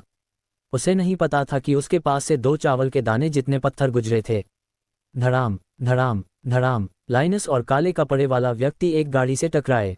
उनकी भारी गति ने गाड़ी को चूर चूर कर दिया। गाड़ी से टकराने के बाद भी वे नहीं रुके और कई अन्य गाड़ियों को तोड़ते हुए मुश्किल से रुके। ये दिखाता था कि हमला कितना जोरदार था। भाग रहे नस और निविया ने पीछे मुड़कर देखा कि आंट बीनी का क्या हाल है, लेकिन एक नज़र डालते ही वे रुक गए और जगह पर जम गए। आंट बीनी ठीक थी। इसके विपरीत लाइनस और वह घिनौना काले कपड़े वाला व्यक्ति जो आंट बीनी पर हमला करने वाला था, घायल होकर खून उगल रहा था। दोनों हैरान थे। आंट बीनी इतनी मजबूत कब हो गई? उनकी समझ के अनुसार भले ही आंट बीनी लाइनस से थोड़ी मजबूत हो, लेकिन इतनी नहीं। इसके अलावा अब लाइनस अकेला दुश्मन नहीं था। काले कपड़े वाले की ताकत भी आंट बीनी से कम नहीं थी और आंट बीनी छिपकर हमले से घायल थी। इसलिए उसके लिए उनका विरोधी होना और भी असंभव था। इसलिए उसने खुद को बलिदान करके उन्हें समय खरीदा था। लेकिन अभी क्या हो रहा है? आंट बीनी ठीक है, लेकिन दुश्मन घायल हैं। नस और निविया अपनी आंखों पर विश्वास नहीं कर पा रहे थे। नैक फैमिली के गार्ड्स, साहसी और काले कपड़े वाले भी इस दृश्य पर विश्वास नहीं कर पा रहे थे। शुरुआत में वे सोचते थे कि अगली लड़ाई एक तरफा होगी। वह सच में एक तरफा थी, लेकिन जिस तरफ सबने सोचा था उस तरफ नहीं। सबकी नज़रें उस जगह पर टिकी थीं जहां लाइनस और काले कपड़े वाला आखिरकार रुके थे। वे देखना चाहते थे कि दोनों को हवा में कैसे उछाला गया। टक्कर से उठा धुआं धीरे धीरे छंटा और लाइनस और काले कपड़े वाला सबके सामने प्रकट हुए। दोनों ने अपने दाहिने हाथ से बाएं सीने को पकड़ रखा था और उनके मुंह से लगातार खून बह रहा था। स्पष्ट था कि वे गंभीर रूप से घायल थे। वे बीनी से कहीं ज्यादा घायल थे। यहाँ तक कि दोनों पक्षों को भी नहीं पता था कि किस तरह का छिपा हुआ हथियार उन्हें घायल कर गया, दूसरों की तो बात ही क्या। वे सिर्फ इतना जानते थे कि अगर वह छिपा हथियार थोड़ा और आगे होता तो सीधे उनके दिल में घुस जाता और वे द स्पिरिट केज में मर जाते। लाइनस और काले कपड़े वाले की ताकत के साथ दिल में ऐसी चोट सहन नहीं की जा सकती थी। भय के अलावा उनके चेहरों पर थोड़ी राहत भी थी। सौभाग्य से उस व्यक्ति ने उन्हें मारने का इरादा नहीं किया था, वरना वे अभी मर चुके होते। अध्याय 2133। बीनी, कितना अप्रत्याशित! तुम्हारे पास बैकअप प्लान था। बहुत अच्छा चाल, हम सच में मान गए। लाइनस ने शरीर में हो रही तेज दर्द को सहते हुए दांत पीसकर कहा। उसने सच में इसकी उम्मीद नहीं की थी। एक शुरू में पूरी तरह निश्चित योजना ऐसे ही बिगड़ गई। जिसने कार्रवाई की थी उसकी ताकत बिल्कुल डरावनी थी। दोनों के दिल अभी भी कांप रहे थे। वे अभी अभी नरक के द्वार से गुजरे थे और लगभग मर चुके थे। ये चुड़ैल बीनी ने इतने शक्तिशाली व्यक्ति को कहां से ढूंढ लिया? इसके बारे में पहले क्यों नहीं सुना था? इस समय बीनी भी भ्रमित थी। हालांकि चूंकि लाइनस ने उसे गलत समझा था, इसलिए उसने उसी के साथ चलने का फैसला किया। लाइनस, सच कहूं तो हमने तुम्हारे परिवार की साजिश बहुत पहले समझ ली थी, लेकिन हमने अनजान बनकर रहने का नाटक किया। हम तुम्हारे खुद को बेनकाब होने का इंतजार कर रहे थे, लेकिन मुझे उम्मीद नहीं थी कि तुम इतनी जल्दी कार्रवाई कर दोगे। बहुत अच्छा, अब समय आ गया है कि हम तुम्हारे साथ वैसा ही करें जैसा तुमने हमारे साथ किया। बीनी ने इतना कहकर चारों ओर देखा। शे फैमिली के ज्यादा लोग नहीं बचे थे और यह शायद अंधेरे में छिपे शक्तिशाली व्यक्ति का काम था। उस व्यक्ति का उद्देश्य जो भी हो, बीनी को कोई आपत्ति नहीं थी जब तक ये नैक फैमिली के लिए फायदेमंद था। कम से कम अभी की स्थिति से लग रहा था कि यह शक्तिशाली व्यक्ति नैक फैमिली के साथ है। सभी नैक फैमिली के सदस्य और नियुक्त साहसी, सुनो, अगर तुम यहाँ मौजूद हर व्यक्ति को मार डालोगे तो नाइटिंगेल सिटी पहुंचने पर मूल रूप से वादा किया गया इनाम 10 गुना बढ़ जाएगा। इसके अलावा नैक फैमिली तुम पर एक एहसान रखेगी। बीनी के इतना कहते ही मौके पर जोरदार खुशी की लहर दौड़ गई। एक एक करके साहसी बचे हुए काले कपड़ों वालों को देखने लगे, जैसे उन्हें जिंदा निगल जाना चाहते हों। उन्हें याद था कि जब इन लोगों का ऊपरी हाथ था तो उन्होंने किसी को कोई दया नहीं दिखाई थी। अब जब हालात पलट गए थे तो वे दया कैसे दिखा सकते थे। इसके अलावा इनाम 10 गुना बढ़ गया था। इस एस्कॉर्ट मिशन का इनाम पहले से ही बहुत ज्यादा था, तो अगर वे 10 गुना राशि वसूल कर लें तो उन्हें लंबे समय तक पैसे की चिंता नहीं करनी पड़ेगी। नैक फैमिली का एहसान तो अलग से था। नाइटिंगेल सिटी के आसपास नैक फैमिली काफी मजबूत थी, इसलिए यह एहसान महत्वपूर्ण समय में काम आ सकता था। नैक फैमिली के गार्ड्स और साहसी लगभग एक साथ ही बचे हुए काले कपड़ों वालों को घेरने के लिए टूट पड़े। इस समय काले कपड़ों वालों में लगभग लड़ने की इच्छा ही नहीं बची थी। वे अभी अभी छिपकर हमला करने वाले व्यक्ति से इतने डर गए थे। वह व्यक्ति बहुत मजबूत था, इसलिए उनके पास जीतने का कोई मौका नहीं था। इसलिए काले कपड़ों वाले भागना चाहते थे और पहले असली दुनिया में वापस जाना चाहते थे। वे यहाँ अपनी जान नहीं गंवाना चाहते थे। वे दूसरे पक्ष जितने दबंग नहीं थे और उनकी संख्या भी कम थी। जब एक तरफ उभार आता है तो दूसरी तरफ गिरावट आती है। लाइनस द्वारा लाए गए काले कपड़ों वाले जल्दी ही नैक फैमिली के पागल गार्ड्स और साहसियों से खत्म हो गए। लाइनस ये सब बेबसी से देख रहा था, न तो मदद करने की हिम्मत कर रहा था और न ही एक शब्द बोल रहा था। ये लोग मरे हुए मांस थे। अब वह सोच रहा था कि वह कैसे निकले। छिपे हुए हथियार ने उनके दिल को बाल बाल छोड़ा था, इसलिए या तो उस व्यक्ति ने उन्हें जिंदा रखकर पहले अपमानित करना चाहा था और फिर मारना था, या फिर उसने उन्हें मारने का इरादा ही नहीं किया था। दो संभावनाएं थीं। अगर पहली वाली थी तो लाइनस आज खत्म हो जाता। हालांकि अगर दूसरी वाली थी तो आगे क्या होगा ये कहना मुश्किल था। कृपया बताएं कि छिपकर हमला करने वाला कौन है।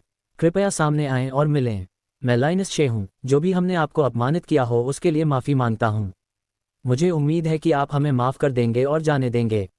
मेरे परिवार को इसकी बहुत कृतज्ञता रहेगी, लाइनस ने जोर से कहा। अध्याय 2134। उसे पता था कि नैक फैमिली के पास ऐसा शक्तिशाली व्यक्ति होना असंभव था। नैक फैमिली के सबसे मजबूत सदस्य भी उसे पता चले बिना गंभीर रूप से घायल नहीं कर सकते थे। 1 सेकंड, 2 सेकंड, 10 सेकंड। किसी ने जवाब नहीं दिया। बीनी ने भी कोई आवाज नहीं की। आखिरकार उसे भी नहीं पता था कि किसने कार्रवाई की थी। अगर वह दूसरे पक्ष को नाराज कर देती तो यह नैक फैमिली के लिए आपदा ला सकता था। लगभग 1 मिनट बीतने के बाद जब कोई जवाब नहीं आया तो बीनी ने लाइनस को व्यंग्य से देखकर कहा, लाइनस तुम ज्यादा सोच रहे हो। क्या तुम सोचते हो कि तुमने पूछा तो वे सामने आ जाएंगे?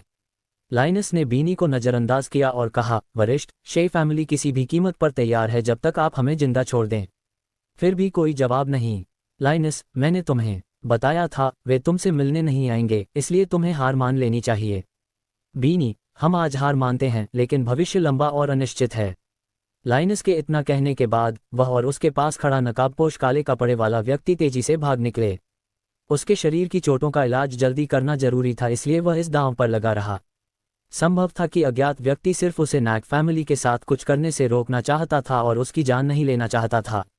बीनी ने उन्हें धीरे धीरे अपनी आंखों के सामने गायब होते देखा, लेकिन उनका पीछा नहीं किया। वह पहले से घायल थी, इसलिए फिर हमला करना ठीक नहीं होता।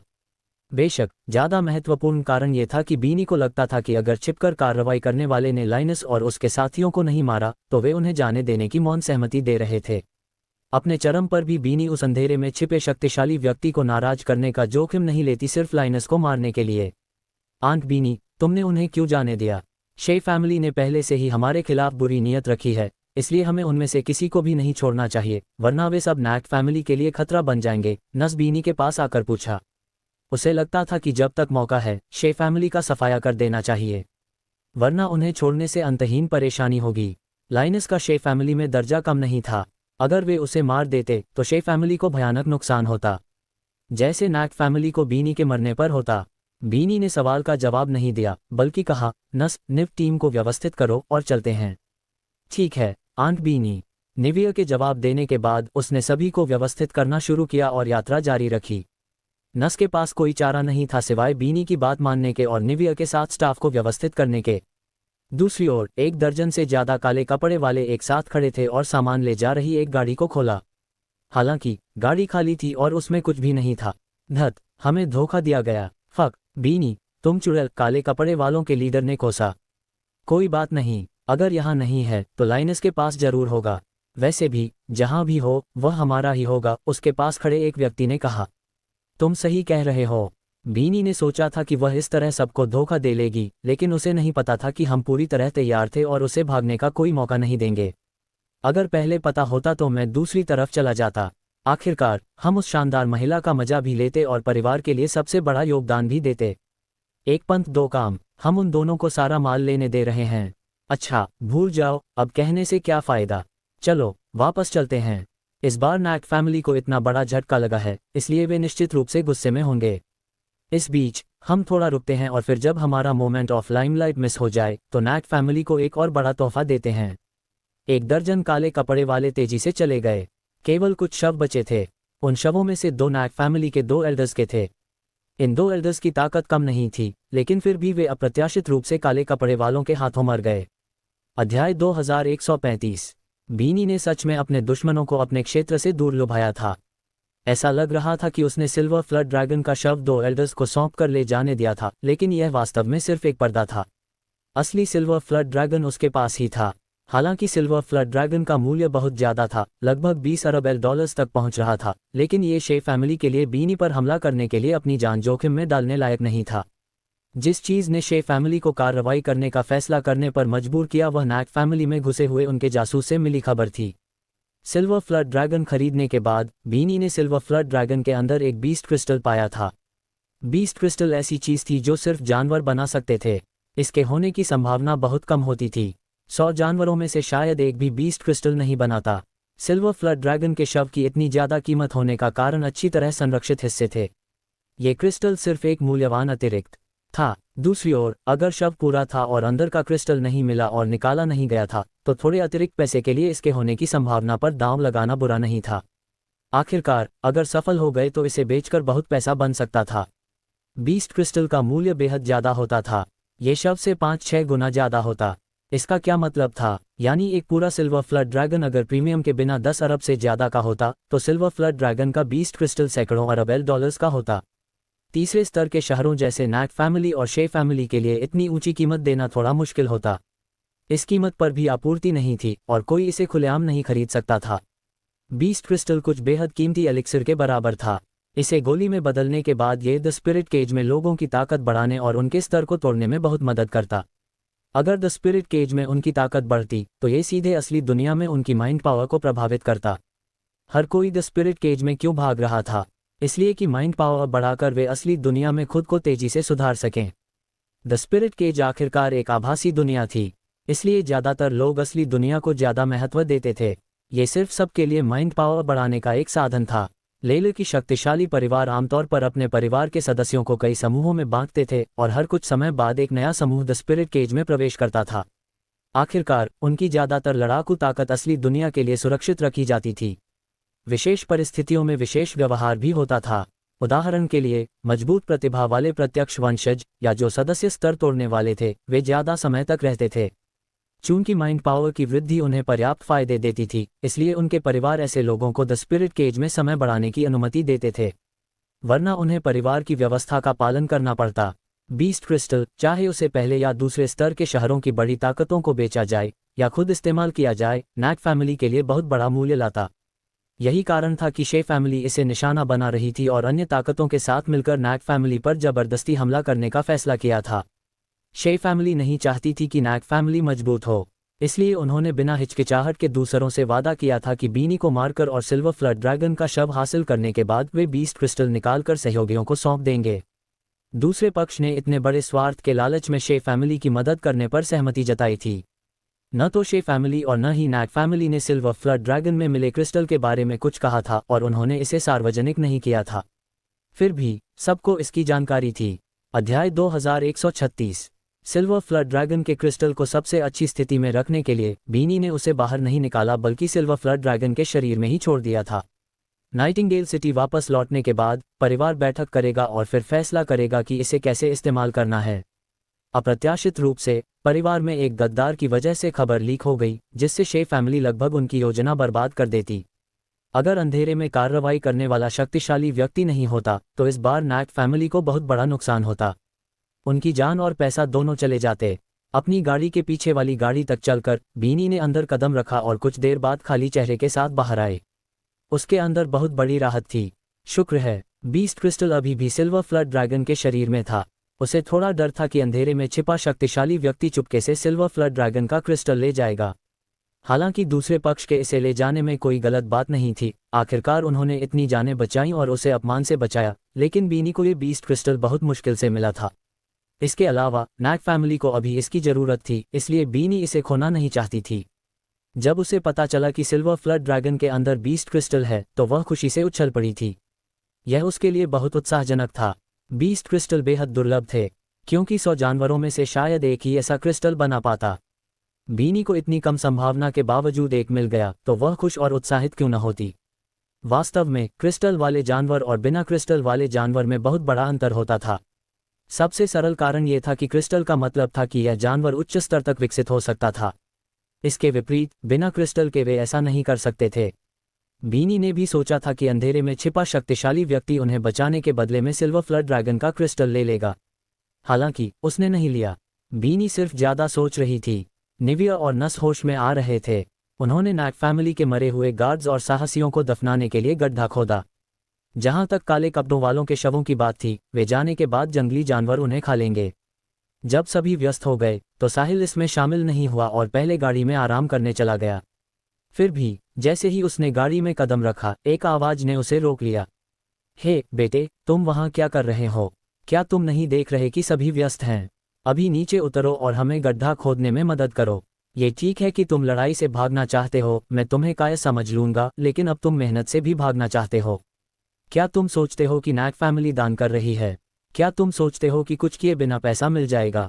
मैं तुम्हें अभी बता देता हूं कि तुम जैसे परजीवी को नाइटिंगेल सिटी पहुंचने पर 10 गुना इनाम नहीं मिलेगा, नस जोर से कहता हुआ पास आया।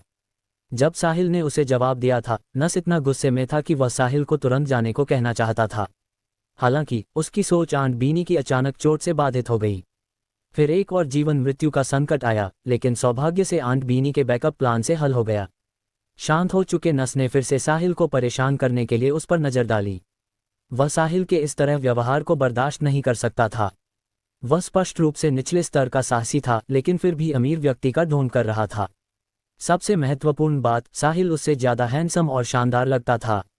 ये नस के लिए अस्वीकार्य था, इसलिए जैसे ही खतरा टला उसने फिर से साहिल पर नजर डाली।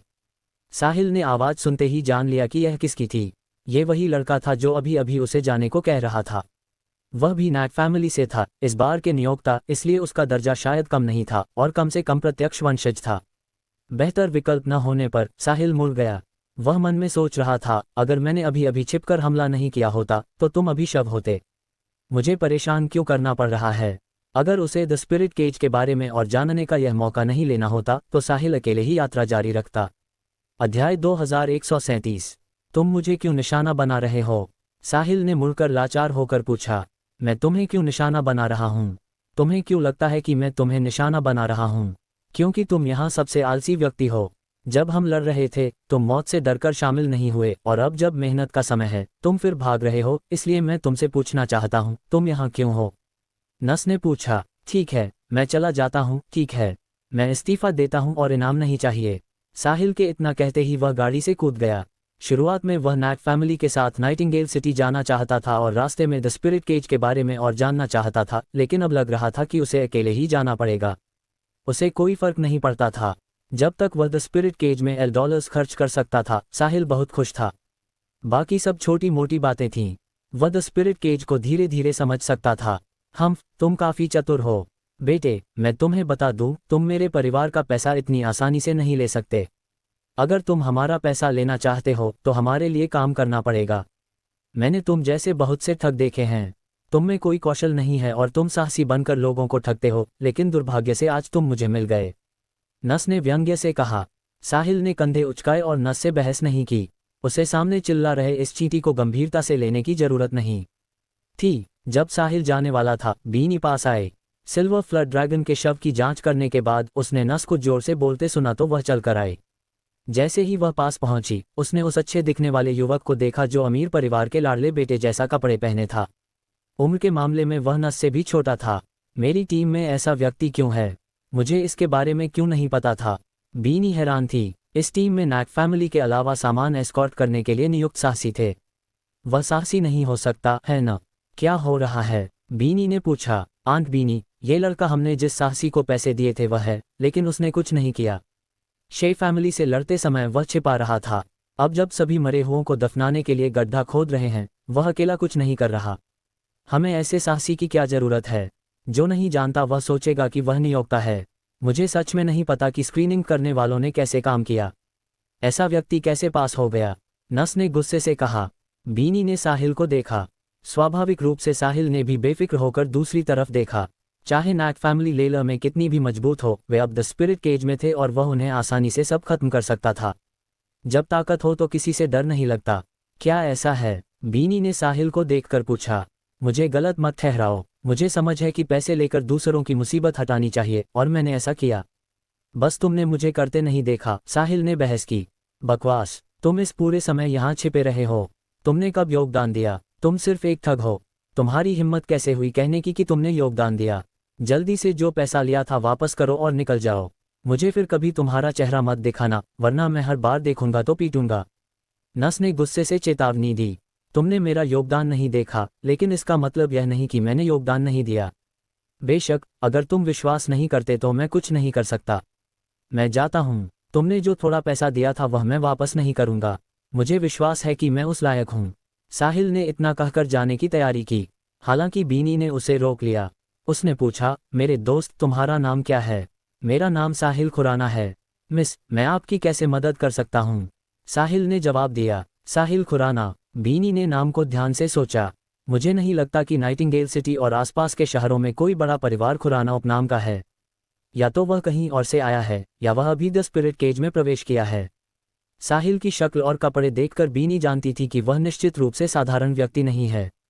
क्या तुम साहसी हो? हाँ। क्या कोई समस्या है? तुम बदमाश, मेरी चाची से इस तरह बात करने की हिम्मत कैसे हुई? मान लो या नहीं, मैं तुम्हें। अध्याय 2138। नस के बोलने से पहले ही बीनी ने उसे डांटा, चुप रहो। ओह, नस को उम्मीद नहीं थी कि आंट बीनी उससे ऐसा कहेगी, इसलिए वह कुछ पल के लिए स्तब्ध रह गया। कुछ सेकंड बाद वह होश में आया।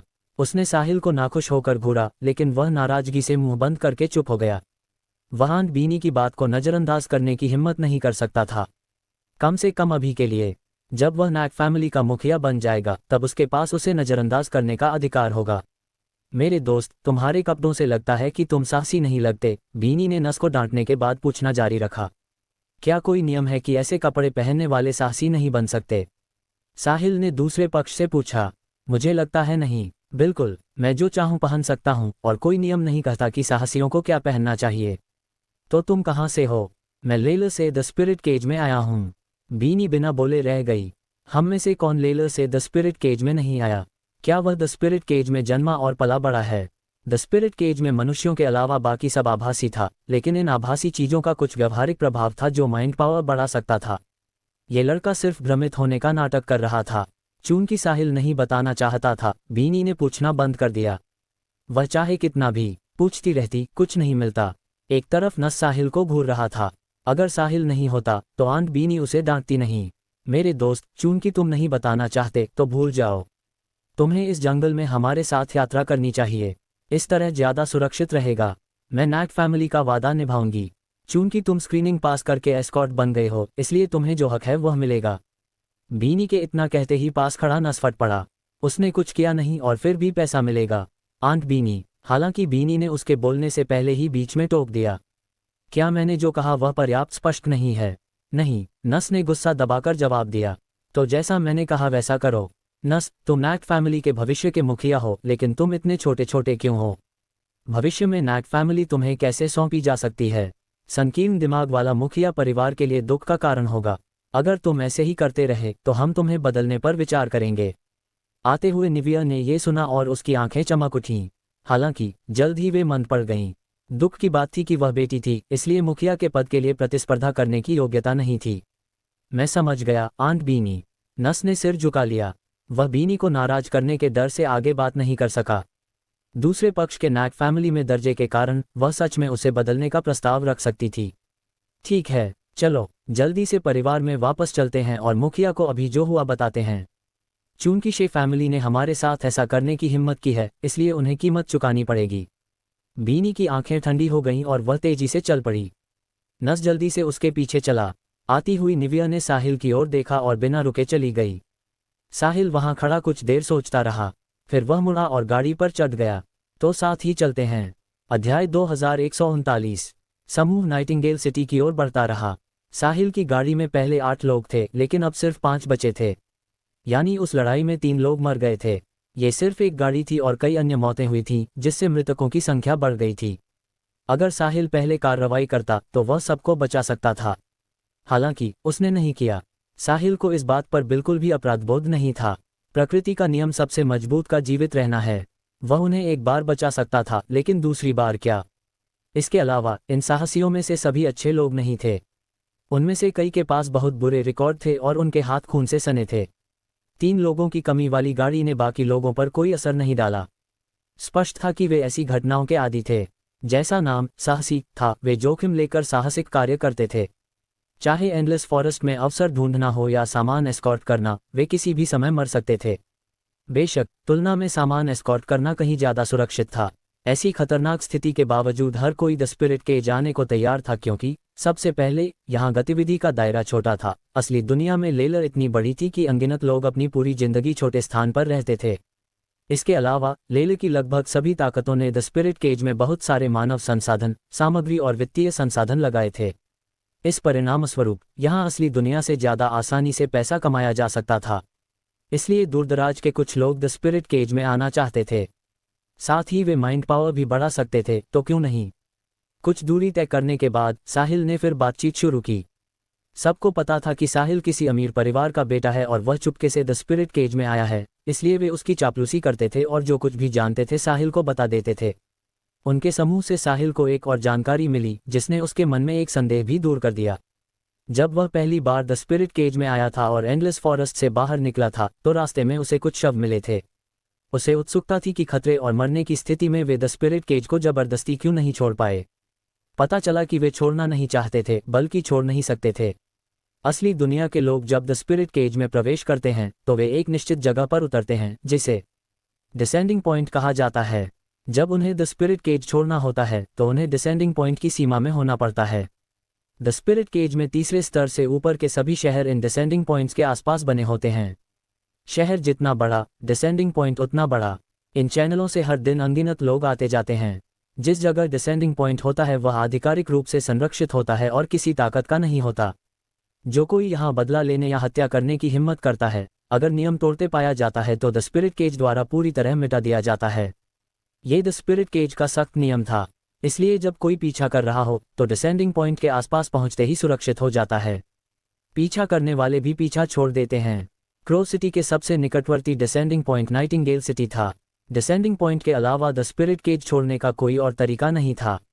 जब साहिल को ये जानकारी मिली तो उसे तुरंत याद आया कि एंडलेस फॉरेस्ट छोड़ने और शव देखने के बाद उसने एक बार द स्पिरिट केज छोड़ा था। हालांकि उसने तुरंत सिस्टम फिर से खोला और द स्पिरिट केज से बाहर निकलने का विकल्प ढूंढ लिया। वह सुनिश्चित करना चाहता था कि वह किसी भी समय कहीं भी द स्पिरिट केज छोड़ सकता है। साहिल को इस बात पर ज्यादा आश्चर्य नहीं हुआ। आखिरकार ये सिस्टम था गौड़ीय सभ्यता द्वारा विकसित चीज, इसलिए ये द स्पिरिट केज के नियमों से बंधा न होना सामान्य था। रास्ते में सिस्टम ने साहिल को बहुत ज्यादा चौंकाया था। शुरुआत में उसे काफी आश्चर्य हुआ था, लेकिन धीरे धीरे वह अभ्यस्त हो गया। गौड़ीय सभ्यता की चीज होने से उसका दायरा बहुत चौड़ा हो गया था, इसलिए वह अन्य सभ्यताओं को ज्यादा महत्व नहीं देता था। दूसरी गाड़ी में बीनी आंखें बंद करके पैरों पर बैठी अपनी चोटों से उबर रही थी। जब नकाबपोश काले कपड़े वाले ने अचानक हमला किया था तो उसे गंभीर चोटें आई थीं। दुश्मन की ताकत उससे कम नहीं थी। सौभाग्य से अंधेरे में कार्रवाई करने वाले शक्तिशाली व्यक्ति ने उसे बाल बाल बचाया। अध्याय 2140। वरना वह मुसीबत में पड़ जाती। नस और निविया दूसरी गाड़ी में आराम कर रहे थे ताकि बीनी को परेशान न करें। कुछ देर बाद बीनी ने आंखें खोलीं और सांस छोड़ी। शुक्र है उसकी चोटें इतनी गंभीर नहीं थीं। कुछ दवा के बाद वह ठीक हो गई थी। उसके मन में एक विचार आया। छिपकर कार्रवाई करने वाले शक्तिशाली व्यक्ति की ताकत अथाह थी। किसी को पता भी नहीं चला और उसने दूसरों को घायल कर दिया जो उसकी ताकत दिखाता था। ऐसा मजबूत व्यक्ति यहाँ बिना कारण नहीं आता और न ही बिना कारण किसी को बचाता है। उसने कार्रवाई करने का कोई कारण जरूर होगा। बीनी के अनुमान के अनुसार यह शायद साहिल नाम के उस उल्लेखनीय युवक से संबंधित हो सकता था। बीनी के कई सालों के लोगों को पढ़ने के अनुभव से साहिल साधारण व्यक्ति नहीं था। कुछ चीजें नकली नहीं की जा सकती। कपड़े बदलने से काम नहीं चलता।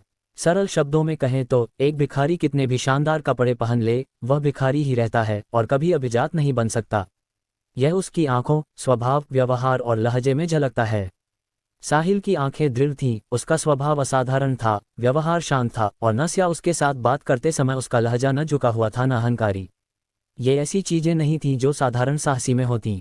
यहाँ तक कि जब नस ने कहा कि वह उसे पैसा नहीं देगा और जाने को कहा, तो साहिल के भावों में कोई उतार चढ़ाव नहीं आया और न ही उसकी आंखों में कोई बदलाव आया। वह अभी भी पानी की तरह शांत था। कुछ विवरण अक्सर स्थिति को सबसे अच्छे से समझाते हैं। बीनी साहिल की आंखों से महसूस कर सकती थी कि वह सभी जीवों को नीचा देख रहा था। केवल लंबे समय तक उच्च पद पर रहने से ही ऐसी नज़र विकसित हो सकती है। इसलिए बीनी ने अनुमान लगाया कि छिपकर कार्रवाई करने वाला शक्तिशाली व्यक्ति शायद साहिल की रक्षा के लिए यहाँ था। ये भी समझाता था कि जब सभी लड़ रहे थे तब साहिल के आसपास कोई नहीं था और उसके कब्जों में एक भी सिलवट नहीं थी, क्योंकि कोई भी उसके पास पहुंच ही नहीं सकता था।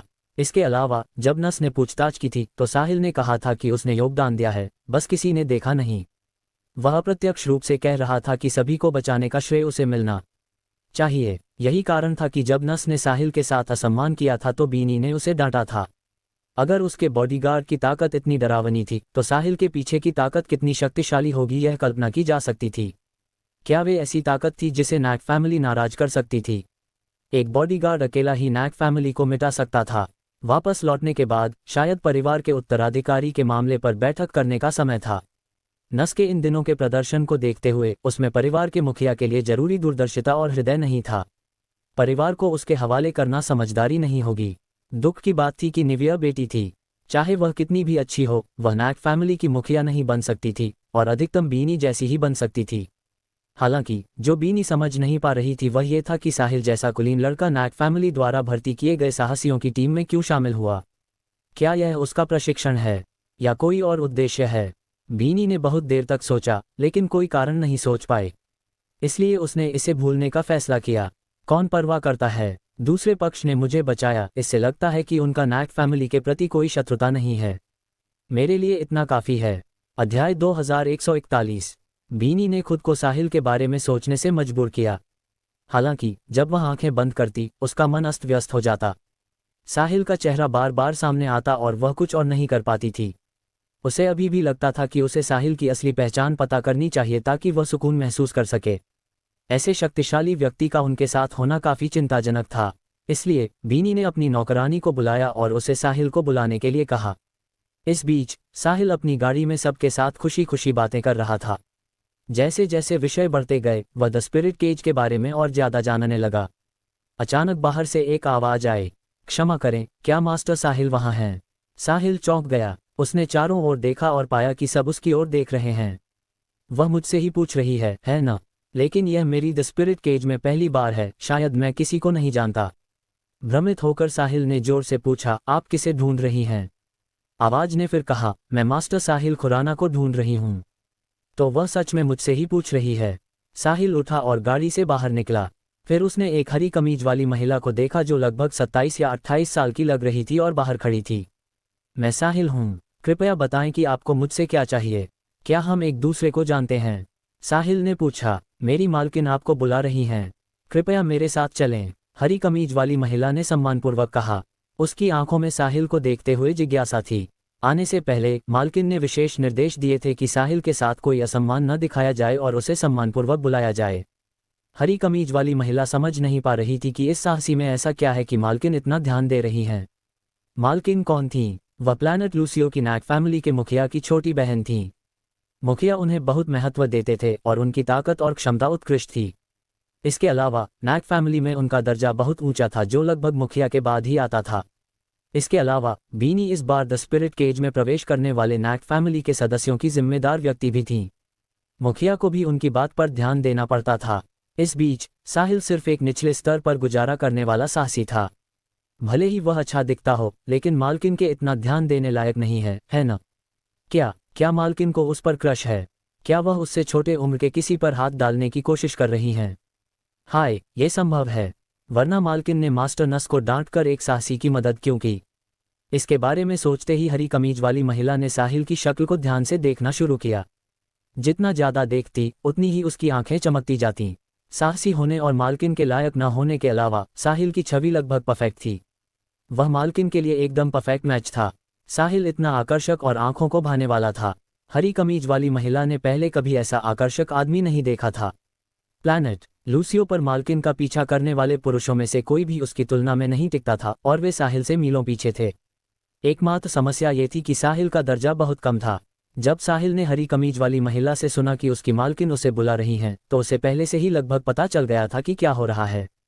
जिसे इस तरह संबोधित किया जा सकता था वह नैक फैमिली से ही हो सकती थी। अध्याय 2142। ये सबसे अधिक संभावना उस खूबसूरत महिला की थी जिसने अभी अभी उसे बचाया था। मिस, आपकी मालकिन मुझे क्यों बुला रही हैं? साहिल ने फिर पूछा। इस समय हरी कमीज वाली महिला मन ही मन सोच रही थी। अगर साहिल मालकिन के आदमी बन गए तो हमारी परंपरा के अनुसार हम नौकरानियां जो बचपन से मालकिन के साथ हैं उन्हें भी मालकिन के साथ साहिल की सेवा करनी पड़ेगी। मेरे सामने खड़े इस हैंडसम युवक की सेवा करना इतना बुरा नहीं लगता। कम से कम वह प्लैनेट लूसियो पर मालकिन का पीछा करने वाले उन घिनौने आदमियों से कहीं ज्यादा आंखों को भाने वाला है। वैसे भी हम नौकरानियों को शादी करने का मौका मिलना मुश्किल है और हमें जीवन भर अपने नियोक्ता के साथ रहना पड़ता है। मालकिन जिससे भी शादी करेगी हमें उनकी भी सेवा करनी होगी। तो क्या मालकिन के लिए एक युवा, हैंडसम और आकर्षक आदमी ढूंढना बेहतर नहीं होगा? हरी कमीज वाली महिला का चेहरा लाल होने लगा। साहिल ने हैरानी से देखा। इसका क्या हुआ? अचानक इसका चेहरा इतना लाल क्यों हो गया? क्या यह अपने प्रेमी के बारे में सोच रही है? क्या लेले की सभी महिलाएं इतनी खुली सोच वाली होती हैं? क्या वे दिन दहाड़े अपने प्रेमी के बारे में इतनी खुलकर सोचती हैं? मिस, मिस, साहिल ने 2 बार और जोर से पुकारा। हाँ, ओह, मास्टर साहिल, आपने अभी क्या कहा? हरी कमीज वाली महिला साहिल की आवाज से होश में आई। उसने जल्दी से पूछा। मैंने कहा कि आपकी मालकिन मुझे क्यों बुला रही हैं? मुझे नहीं पता। मालकिन ने बस मुझे आपको बुलाने को कहा था और कुछ नहीं बताया। मास्टर साहिल, चलिए। मालकिन ज्यादा इंतजार करने से बेचैन हो सकती हैं, हरी कमीज वाली महिला ने लाल चेहरे के साथ कहा। ठीक है, रास्ता दिखाए। साहिल ने सोचने के बाद सहमति दी।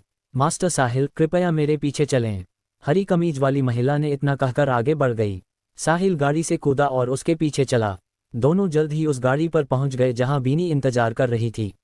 मास्टर साहिल, कृपया पहले जाएं। मालकिन अंदर आपका इंतजार कर रही हैं। हरी कमीज वाली महिला ने एक कदम पीछे हटकर इशारा किया। साहिल ने कोई विनम्रता नहीं दिखाई। वह सीधे अंदर गया और गाड़ी में प्रवेश किया। जैसे ही वह गाड़ी में घुसा उसने अंदर एक खूबसूरत महिला को बैठे देखा। वह वही थी जिसने अभी अभी उसे बचाया था। मास्टर साहिल, कृपया बैठें। बीनी खड़ी होकर विनम्रता से बोली। साहिल बीनी के सामने बैठ गया और पूछा, एम्स, बीनी, कृपया बताएं कि आपको मुझसे क्या चाहिए। मुझे आपको इतनी बेतकल्लुफी से बुलाने के लिए माफ़ करें। सबसे पहले मैं आपसे माफ़ी मांगना चाहती हूँ मास्टर साहिल। मुझसे माफ़ी? क्यों? साहिल हैरान हुआ। मेरे भतीजे नस ने आपसे बदतमीजी की, इसलिए मैं उम्मीद करती हूँ कि आप उदार होंगे और उसके स्तर तक नहीं उतरेंगे। नस की बड़ी होने के नाते मैं उसके बदले आपको माफ़ी मांगती हूँ। बीनी ने इतना कहकर साहिल को झुककर प्रणाम किया। बस इतना ही, कोई बात नहीं एम्स। बीनी, चिंता मत करें। मैं, साहिल खुराना, छोटी छोटी बातों पर ध्यान नहीं देता और उस पर बाल बांटने वाला नहीं हूँ। साहिल ने हाथ हिलाया। धन्यवाद मास्टर साहिल। बीनी मन ही मन सोच रही थी, वह सच में किसी बड़ी ताकत द्वारा विकसित किया गया है। इतनी उदारता हर कोई नहीं रख सकता। नस इस मामले में बहुत पीछे है। एम्स, बीनी, क्या कोई और बात है? अगर कुछ नहीं तो मैं पहले जाता हूँ। साहिल उठा और विदा लेने लगा। मास्टर साहिल, रुकिए। बीनी ने जल्दी से उसे रोका। एम्स, बीनी, क्या कोई और बात है? मास्टर साहिल, आज मेरी जान बचाने के लिए धन्यवाद। अगर आप नहीं होते तो नैक फैमिली को बहुत बड़ा नुकसान होता। मैं आपका बदला नहीं चुका सकती, इसलिए मैं आपसे प्रणाम करना चाहती हूँ। बीनी ने इतना कहकर जमीन पर घुटनों के बल बैठ गई। साहिल ने हैरानी से बीनी को अपने सामने घुटनों पर बैठे देखा।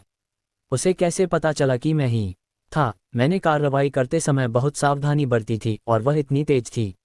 ये कहना उचित है कि सामने वाली महिला की ताकत के साथ उसे पता चलना असंभव था। इसके अलावा वह उस समय लड़ रही थी, इसलिए शायद उसे दूसरी चीजों पर ध्यान देने का समय नहीं था। हालांकि चूंकि वह पकड़ा जा चुका था, साहिल अब इसे छिपाने की कोशिश नहीं करेगा। इसकी कोई जरूरत नहीं थी। इसलिए वह फिर बैठ गया, पैर क्रॉस किए और पूछा, एम्स, बीनी, मैं उत्सुक हूं, आपको कैसे पता चला कि मैंने ही आपको बचाया था? आपकी ताकत के साथ शायद आप पता नहीं लगा पाई होंगी, है न? अध्याय 2143। साहिल गाड़ी में पैर क्रॉस करके बैठा था। बीनी सम्मानपूर्वक उसके सामने घुटनों पर बैठी थी। अगर ये दृश्य किसी बाहर वाले ने देखा होता तो उनकी जबड़े जमीन पर गिर जाते। नैक फैमिली की नंबर 2 सदस्य, द स्पिरिट केज की जिम्मेदार व्यक्ति, एक साहसी के सामने घुटनों पर बैठी है। कितना अविश्वसनीय, कितना अथाह। केवल बीनी, जो इसकी पक्षकार थी, जानती थी कि वह ये सब अपनी मर्जी से कर रही है और उसके लिए ये करना ही उचित था। अगर साहिल नहीं होता तो न केवल नैक फैमिली को भयानक नुकसान होता, बल्कि बीनी की जान भी खत्म हो जाती। मौत से पहले भी उसे अपमानित होना पड़ता। बीनी के लिए अपने उद्धारक के सामने घुटने टेकना बहुत सामान्य था, भले ही वह युवा दिखता हो। मास्टर साहिल, आप सही हैं। मेरी वर्तमान ताकत के साथ मैं ये पता नहीं लगा पाई कि छिपकर कार्रवाई कौन कर रहा था, लेकिन मेरी छठी इंद्रिय हमेशा बहुत सटीक रही है। पहली बार आपको देखते ही मुझे पता चल गया था कि आप निश्चित रूप से निचले स्तर पर गुजारा करने वाला साहसी नहीं हैं, बल्कि एक प्रतिष्ठित व्यक्ति हैं, बीनी ने जवाब दिया। ओह, क्या इसलिए क्योंकि मैं साहसी जैसा नहीं लगता? साहिल ने अपने कपड़ों को देखा। सच में, वह साहसी जैसा नहीं लगता था। वास्तव में उसने ये समस्या द स्पिरिट केज में पहली बार आने पर ही समझ ली थी। हालांकि उसे ज्यादा परवाह नहीं थी, इसलिए उसने जानबूझकर कपड़े बदलने की जहमत नहीं उठाई। ये सिर्फ कपड़ों का सवाल नहीं है मास्टर साहिल, किसी व्यक्ति का स्वभाव, व्यवहार और लहजा भी उस वातावरण को दर्शाता है जिसमें वह बड़ा हुआ है और उसका दर्जा क्या है। मुझे मास्टर साहिल से वही ऊर्जा महसूस होती है जो सिर्फ बड़े लोगों में होती है। इसके अलावा छिपकर कार्रवाई करने वाले शक्तिशाली व्यक्ति ने लाइनस और दूसरे को हराया था। इसलिए मैंने आपके बारे में सोचा, बीनी ने समझाया। एक बड़ा आदमी। साहिल हंसा। वह मूल रूप से एक यूनिवर्सिटी स्टूडेंट था जो डिलीवरी करता था, लेकिन सिस्टम मिलने के बाद वह अर्थ से मिल्की वे तक और फिर मिल्की वे से स्टार किंगडम तक आया। उसने अनुमान लगाया था कि जल्द ही वह स्टार किंगडम से लेला भी जाएगा। हर जगह वह सिस्टम पर निर्भर था, इस जगह का मालिक। ताकत के निरंतर सुधार के साथ उसका दर्जा भी लगातार बदल रहा था। अवचेतन रूप से साहिल को लगता था कि वह सच में बहुत बदल गया है। बीनी, अब जब आपको पता चल गया है तो मैं आपसे और छिपाऊंगा नहीं। मैं सच में साहसी नहीं हूं, लेकिन मैं प्रशिक्षण के लिए द स्पिरिट केज आया हूं और मैं अभी अभी आया हूं। जहां तक मेरी उत्पत्ति की बात है, मैं आपको नहीं बता सकता और मुझे उम्मीद है कि आप इस कारण को समझेंगी। साथ ही मैं उम्मीद करता हूं कि आप मेरे लिए फिलहाल इस रहस्य को रखेंगी और मुझे उजागर नहीं करेंगी। बदले में अगर भविष्य में आपको कोई मदद चाहिए तो बस कहें और मैं जितना हो सके कोशिश करूंगा कि सिद्धांतों का उल्लंघन किए बिना आपकी मदद करूं। साहिल के इतना कहने के बाद उसने हाथ हिलाया और एक बल ने बीनी को उठा दिया। कृपया निश्चिंत रहें मास्टर साहिल। मैं, बीनी नैक्ट, कसम खाती हूं कि मौत की धमकी के सामने भी मैं आपकी जानकारी कभी नहीं बताऊंगी। अगर मैं इस कसम को तोड़ती हूं तो मुझे यातना देकर मार दिया जाए। बीनी ने उत्साह से वादा किया। बेशक, वह उत्साहित थी। साहिल ने खुद कहा था कि अगर भविष्य में उसे कोई मुश्किल हो तो वह उसके पास जा सकती है। इसका क्या मतलब था? इसका मतलब था कि उसे साहिल का बड़ा सहारा मिलेगा। वह और नैक फैमिली दोनों को इससे बहुत फायदा होगा। ठीक है, मैं आप पर विश्वास करता हूँ। ठीक है, अगर कोई और बात नहीं है तो मैं विदा लेता हूँ।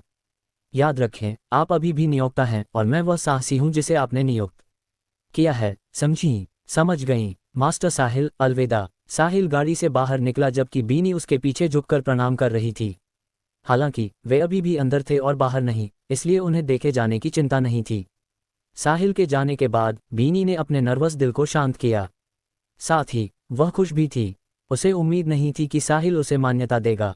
शायद ये दुर्घटना पूरी तरह से नैक फैमिली और उसके भाग्य को बदल देगी।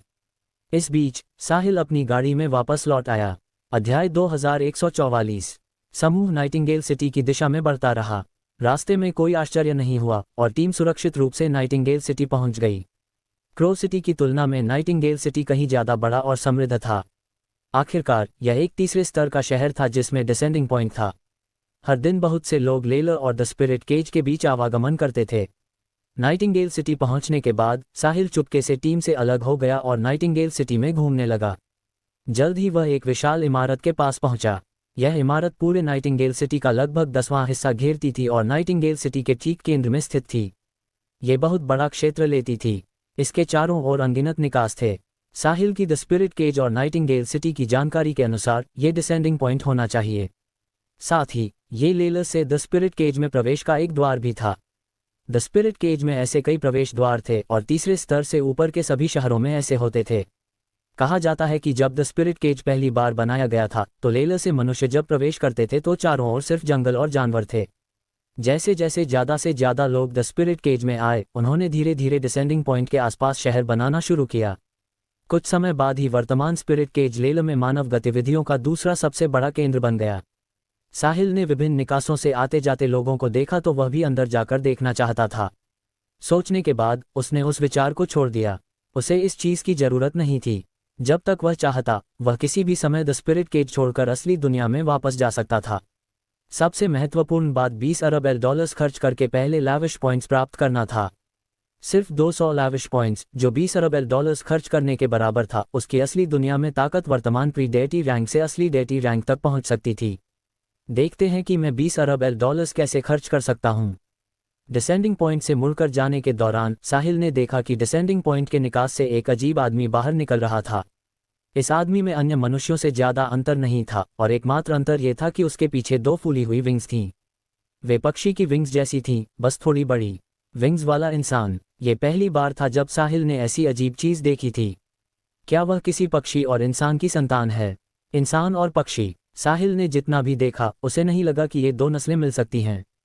हालांकि एक खुले विचारों वाले पृथ्वीवासी के रूप में साहिल इसे स्वीकार कर सकता था। आखिरकार अर्थ पर कुछ टीवी सीरियल में इंसान और सांप के भी बच्चे हो सकते हैं, तो पक्षियों के साथ ऐसा होना असंभव नहीं था। एक बार जब कोई जानवर संवेदनशील हो जाता है तो मानव रूप धारण करने के बाद वह इंसान से अलग नहीं रहता। बेशक ये सब अर्थ पर लोगों द्वारा गढ़ी गई कहानियां थीं। यह अभी भी अज्ञात था कि क्या जानवर अर्थ की मिथकों की तरह मानव रूप में विकसित हो सकते हैं। नए युग का युवा होने के नाते साहिल ऐसी बातों पर कभी विश्वास नहीं करता था। हालांकि अब वह थोड़ा हिल गया था। इतनी सारी अजीब घटनाओं से गुजरने के बाद वह बहुत कुछ स्वीकार कर सकता था। जब विंग्स वाले आदमी के बाहर निकलने के बाद उसके पीछे उसी नस्ल के कई अन्य लोग आए। साहिल ने यह भी पाया कि विंग्स वाले लोग, चाहे पुरुष हो या महिला, सामान्य मनुष्यों से कहीं ज्यादा अच्छे दिखते थे। शायद अच्छे जीन होंगे। अध्याय 2145। जब ये समूह बाहर निकला तो साहिल ने गिनती की तो 8 लोग थे। 3 पुरुष और 5 महिलाएं। उनकी विंग्स के अलावा वे सामान्य मनुष्यों से मिलते जुलते थे। हालांकि वे बेहतर दिखते थे, लेकिन ये सिर्फ सामान्य लोगों से तुलना में था। साहिल से तुलना करने पर वे अभी भी थोड़े पीछे थे।